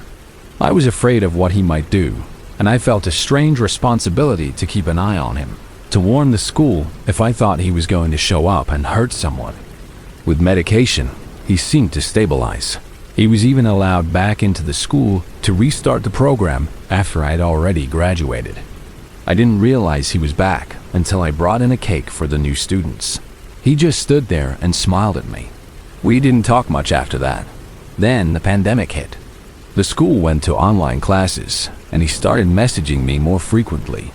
I could tell from his messages that he had stopped taking his medication. He was trying to control his mental health through diet alone. His messages became more erratic, and I started ignoring most of them. On June 1st, 2021, he sent me his last message. It just said, "Thanks for saving me. We won." I saw it, but I didn't know how to respond, so I didn't. I will always wonder about that decision. A few days later, a friend sent me a news article. The day after he sent me that message, Marcus had stabbed both of his parents to death. His mother had gotten out of the shower to find him attacking his father. When she tried to intervene, he turned on her. He left, but she managed to call 911 before she died. When the police arrived back at the scene, he was there waiting for them, and he confessed immediately. In his delusion, he believed his parents, who were financially supporting him from another state, were trying to poison him. I broke down when I heard the news. I cried for hours, horrified and heartbroken. I cried for hours, horrified and heartbroken. A part of me will always be haunted by the what if. What if I had responded to his last message? Could I have talked him down? I know it's not my fault, but the feeling lingers. But the story doesn't end there. A few weeks later, while I was streaming a game on Twitch, I got a call from my old instructor. Detectives were trying to find me. They had gone to the school to get my information. When they searched Marcus's apartment, they found a journal with my name mentioned repeatedly. He had talked about me so much to other students that they brought up my name to the detectives. They wanted my entire Discord history with him, thousands of messages. I downloaded everything and took it to the police station for my interview. I was there for an hour, telling them everything I knew.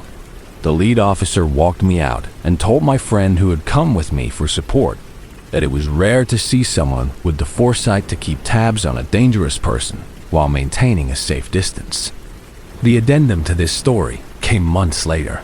I got a text from a man wanting to book a massage. He said a friend had referred him but wouldn't say who.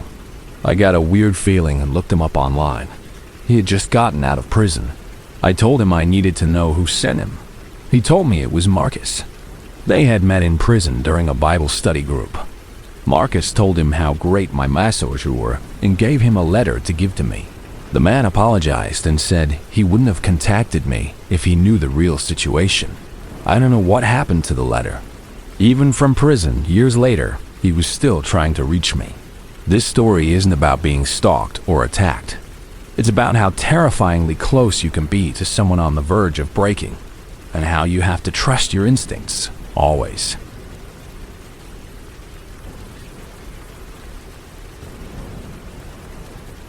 This story happened in the summer of 2022 in a rural part of eastern Poland where my family is from. My cousin, Anya, and I were both 15 at the time. I was spending a few weeks with her family at their small farmhouse. The house was surrounded on all sides by vast, empty fields of corn and wheat, with only a few other houses scattered in the distance. Anya and I were having a sleepover in what they called the summer house, which was really just a small one-room cabin in the backyard. It had electricity, a table, a couple of beds, and not much else. Of course, being teenagers, we had no intention of actually sleeping. We spent the entire night eating instant noodles, watching stupid videos on our phones, and talking about everything and nothing. We stayed up until it was almost 4 a.m. who suggested it, but we got the brilliant idea to go outside and watch the sunrise from the big cornfield behind the house. The field was on top of a small hill, and we figured it would be the perfect spot. We left the cabin and stepped out into the chilly morning air. It was still dark, but you could see the first faint hints of light peeking over the horizon. The sun was just beginning to rise, casting a pale grayish glow over everything. A cold breeze made us pull our hoodies tighter around us, though our legs, clad only in thin pajama pants, were still trembling from the cold. We walked slowly through the massive field, following a narrow dirt path between the tall stalks of corn. We were talking and laughing, not bothering to keep our voices down. We were in the middle of nowhere. Who was going to hear us at 4 a.m? Suddenly, Anya stopped mid-sentence. She was staring into the distance with a look of pure horror on her face. Her sudden silence scared me more than anything. I quickly turned to see what she was looking at. About 100 yards away, I could see a group of about 5 men. They were all wearing dark clothes, hoodies, and jeans. From their builds, I guessed they were all in their late teens or early 20s. My heart sank. We were so used to being completely alone out here. My first thought was, what on earth are they doing in a cornfield at this hour? As soon as that question popped into my head, it was answered. I saw what they were all standing around. It was another young man, and he was kneeling on the ground in the center of their circle. Anya and I froze, hidden by the tall corn. We just stood there in silence, watching the scene unfold. Over the sound of the wind rustling the corn stalks and the chirping of crickets, we could hear one of the men talking. His voice was loud and angry. Another man responded in a much quieter, pleading tone. The first man yelled back, still furious. Even though it was still quite dark, the faint light of the approaching dawn was just enough for us to see what happened next. The angry man kicked the one kneeling on the ground, hard. The kneeling man fell over, and then another guy from the circle kicked him. Soon, all 5 of them were gathered around him, kicking and punching the man on the ground. It felt like it went on for hours, but it was probably only a few minutes. Finally, one of the men bent down and picked up the guy they had been beating. He was completely limp, like a rag doll. The man held him up for a second, then just dropped him back on the ground. Then, the man who had done the first kick started to scan the fields, his head turning slowly from side to side. The others did the same. They were looking for witnesses. And they had found us. We knew, in that instant, that we had seen something we were never meant to see. Anya grabbed my arm so hard her nails dug into my skin. "I think they saw us," she whispered, her voice trembling. We didn't wait another second. We turned and ran. We abandoned the path and just crashed through the dense rows of corn, the hard, dry stalks scratching at our legs and arms. I know I shouldn't have, but I risked a quick glance behind me. I swear I saw the group of them starting to head in our direction, leaving the bloody, limp body behind in the field. We scrambled back down the steep, grassy hill. I nearly tripped and fell, but Anya caught me. We ran all the way back to the summer house, burst inside, and locked the door behind us. We promised each other we would never go back into those fields at such an ungodly hour ever again. Anya's legs were covered in deep, bloody scratches from running through the corn, since she was wearing shorts. To this day, you can still see the faint white scars on her shins. They serve as a permanent reminder of the brutal beating we witnessed that morning, and of the man whose fate we will probably never know.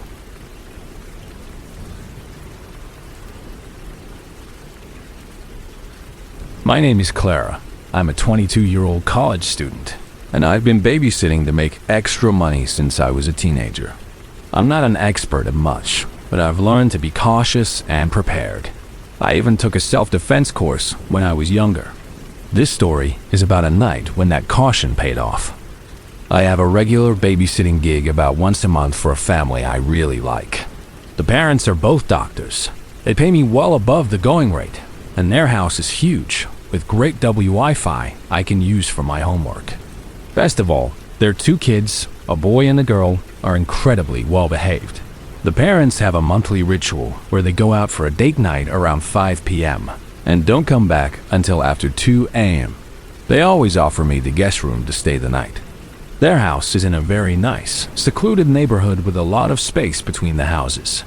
It's very quiet. Importantly, their house is equipped with a state-of-the-art security system that I have the code for and can control from an app on my phone. My own little ritual with the kids is to take them to a pizza place that has a big arcade. It's a win-win. They get to play games and burn off all their energy, which means they go to bed early, and I get a quiet evening to study. On this particular Friday night, we went to the pizza place as usual. I was sitting at one of the long tables, keeping an eye on them in the ball pit while scrolling through my phone. A couple, probably in their mid to late 20s, came and sat down at the same table, a few seats away. I didn't think anything of it. Then the guy leaned over and asked me, "Are you the one who babysits for the doctors?"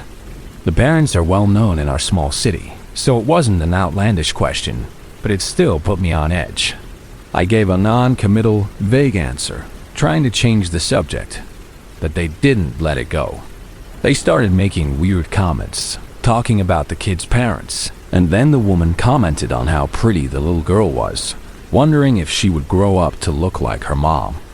It was just creepy enough to make the hairs on my arm stand up. Then the woman looked me up and down and said, "Do they really let you watch their kids while you're dressed like that?" She was gesturing to my shirt, which was a simple, fitted t-shirt. I'm thin but have a large chest, so almost everything I wear is a little tight. It was a hot summer day. I wasn't going to wear a turtleneck. Her comment was so judgmental and bizarre that I knew it was time to leave. I gathered the kids, let them pick their prizes, and we headed back to the house. A few hours later, the kids were bathed and tucked into bed. I was downstairs on the couch, watching TV and relaxing, when I heard a noise from the front porch. I didn't think much of it at first, maybe a raccoon or something. But then the doorknob on the front door started to rattle, violently. My first instinct was to go to the door, but then a wave of common sense washed over me. It was late. I was alone with two children, and I was not about to open the door to a potential threat. As I was backing away from the door, the back door in the kitchen also started to rattle, this time accompanied by loud banging. And that's when a horrifying realization hit me. I had forgotten to on the security system when we got home. My heart dropped. If this were a movie, the alarm would have failed, and the intruders would have broken in. Thankfully, this was real life. I pulled out my phone, opened the app, and enabled the alarm. The familiar chime echoed through the house, a sound I had never been so relieved to hear. I then ran upstairs and quietly woke up the two kids. I took them into their parents' master bedroom and hid them in the large walk-in closet.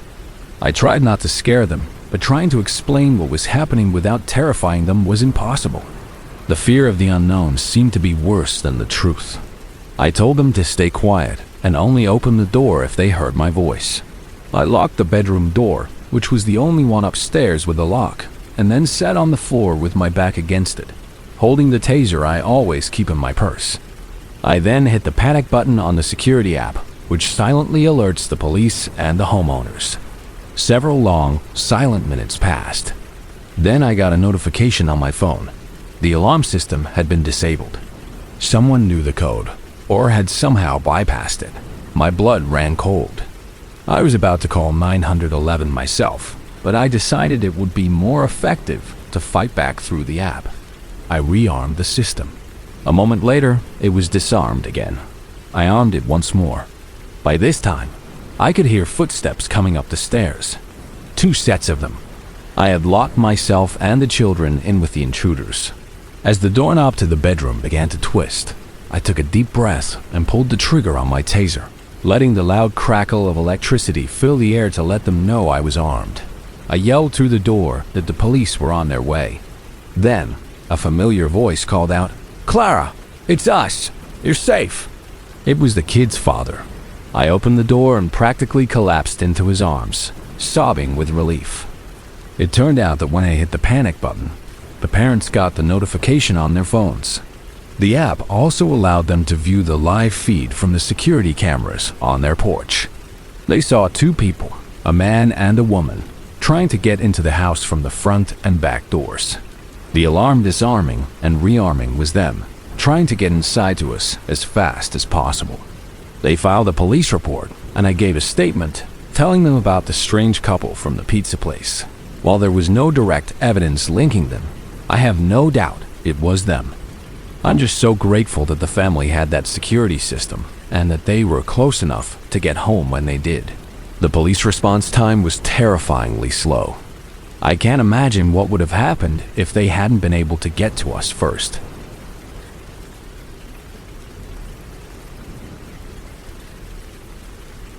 This isn't my story, but it happened to my Aunt Maria and, by extension, to me.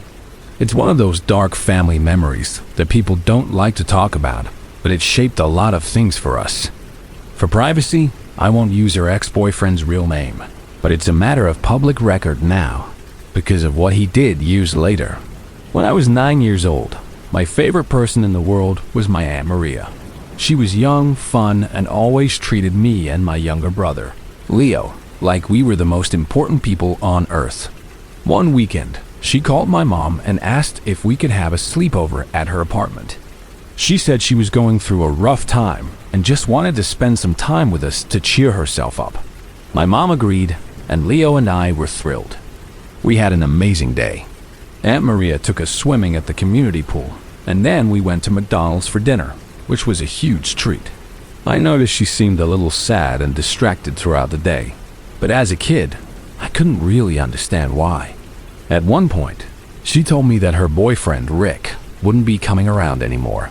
I was a little sad because he was usually nice to us, but I didn't think much of it.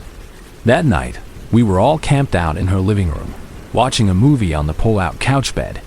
It was getting pretty late. My brother was already fast asleep next to me, and I was starting to doze off. That's when my aunt got up to take a phone call in the other room. I was a nosy kid, so, of course, I tried to listen. I could hear her voice, low and urgent. "No, you can't come here," she was saying. "Please, I have my niece and nephew. I don't want to talk to you." She ended the call and came back to the living room. She lay down next to me, but I could tell she was tense and anxious. About 10 minutes later, just as I was about to fall asleep for real, she turned off the TV. Then there was a loud knock on the door. I squeezed my eyes shut and pretended to be asleep. My aunt opened the door, and her ex-boyfriend, Rick, pushed his way inside. In hushed, angry tones, she begged him to leave. But he was gritting his teeth, saying he really needed to talk to her. Then he grabbed her by the arm, dragged her into her bedroom, and slammed the door shut. I was terrified. He sounded so angry, and he had put his hands on her. I tried to shake my brother awake, but he was out cold. I was trying to be quiet because I didn't want Rick to know I was awake. I was scared he would hurt me too. Then I heard my aunt start to cry. He kept yelling at her in a harsh whisper to be quiet. I couldn't make out all the words. I crept out of the bed and tiptoed to her bedroom door. I just stood there, my heart pounding in my throat, wondering what I should do. Should I open the door? Maybe if he saw how scared I was, he would stop. But I was too afraid to move. I kept hearing banging noises from inside the room and my aunt's soft whimpers. I bent down and tried to peek underneath the door. In the thin crack of light, I could see my aunt on the floor, crying. And then I saw his foot swing out and kick her. I started crying silently, my whole body shaking. What could I do? It was the early 2000s, so I didn't have a cell phone. I knew my aunt had one, but it was probably in the bedroom with him. I tried again to wake my little brother up, but he wouldn't budge. I was a 9-year-old girl in a strange apartment complex, with no phone and no one to call for help. As I was trying to work up the courage to run to a neighbor's apartment, Rick must have heard me crying. The bedroom door suddenly opened. I thought I was going to be sick. I scrambled back to the couch, dove under the blanket, and started pretending to snore as loudly as I could. He came over and sat on the edge of the bed. He started stroking my hair and talking to me in a sweet, gentle voice, as if he hadn't just been beating my aunt in the other room. I stayed completely still, faking sleep, because I couldn't bear to look at him. Suddenly, he got up and ran back into the bedroom. My aunt must have found her phone and called 911. I heard him scream, "You fucking bitch!" Then there was a loud crash as he threw her phone against the wall. I couldn't just lie there anymore. I jumped off the bed and ran for the front door. I didn't care where I was going. I was going to run to the neighbors and get help. But just as I reached the door, Rick came out of the bedroom, dragging my aunt by her hair. He screamed at me, "Just go the fuck to bed right now." The noise finally woke my brother up, and he started crying, completely confused. I ran to him and hugged him, trying to shield his eyes from the sight of our aunt being dragged across the floor by her hair, screaming. He pulled her all the way to the front door and out into the apartment complex hallway.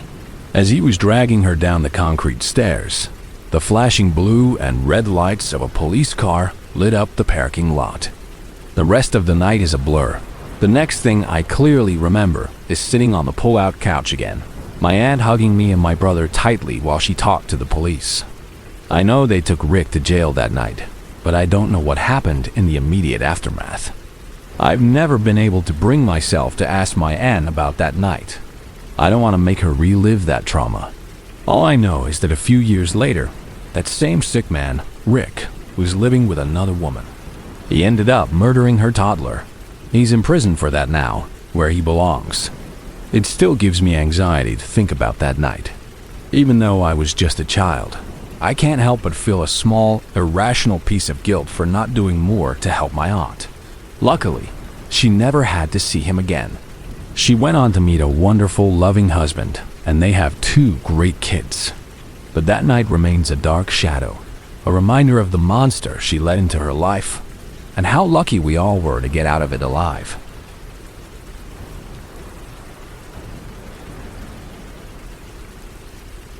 My name is Chloe, and this happened back in 2019.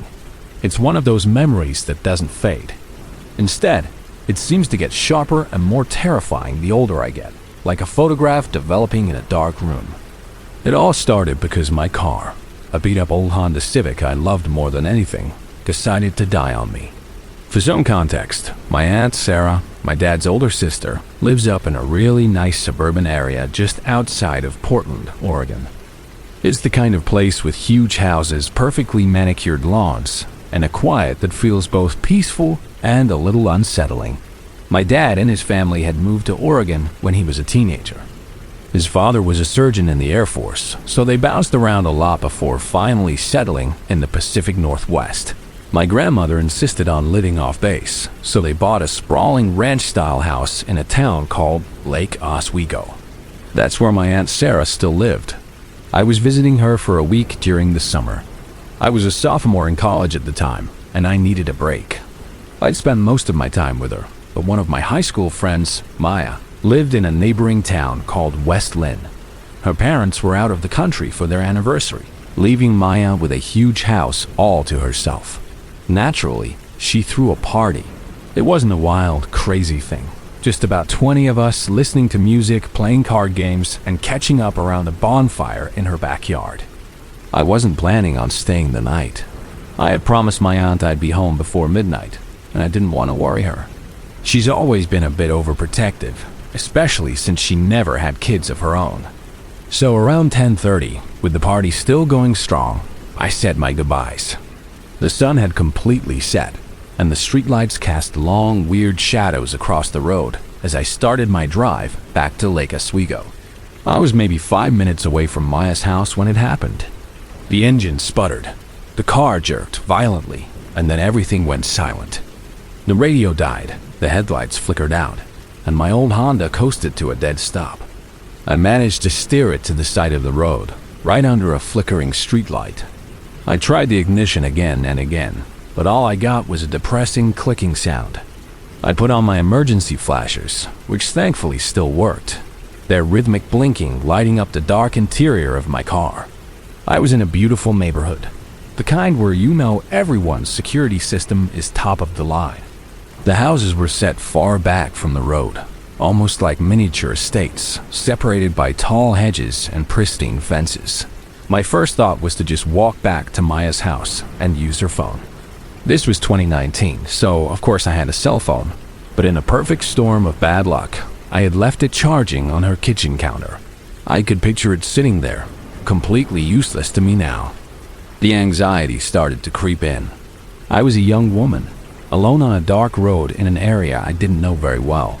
I told myself it was fine. It was a rich, safe neighborhood. What could possibly happen? So I got out of the car, locked the doors, and started walking back the way I came. The air was cool and smelled like damp earth and cut grass. The only sound was the chirping of crickets and the distant hum of a highway. I had to walk to the end of the long, curving street to turn back towards Maya's place. As I walked, I passed an enormous modern house, all glass and sharp angles, with a driveway that was probably longer than the entire street I lived on. There were two men standing in the driveway, next to a big, dark blue pickup truck. One was leaning against the truck, looking at his phone. The other, a tall guy holding a can of beer, watched me as I approached. He wasn't catcalling or being aggressive, but his stare was intense. As I got closer, he detached himself from the truck and took a few steps toward the edge of the driveway. "Hey there," he called out. His voice was deep and had a slight drawl. "You lost?"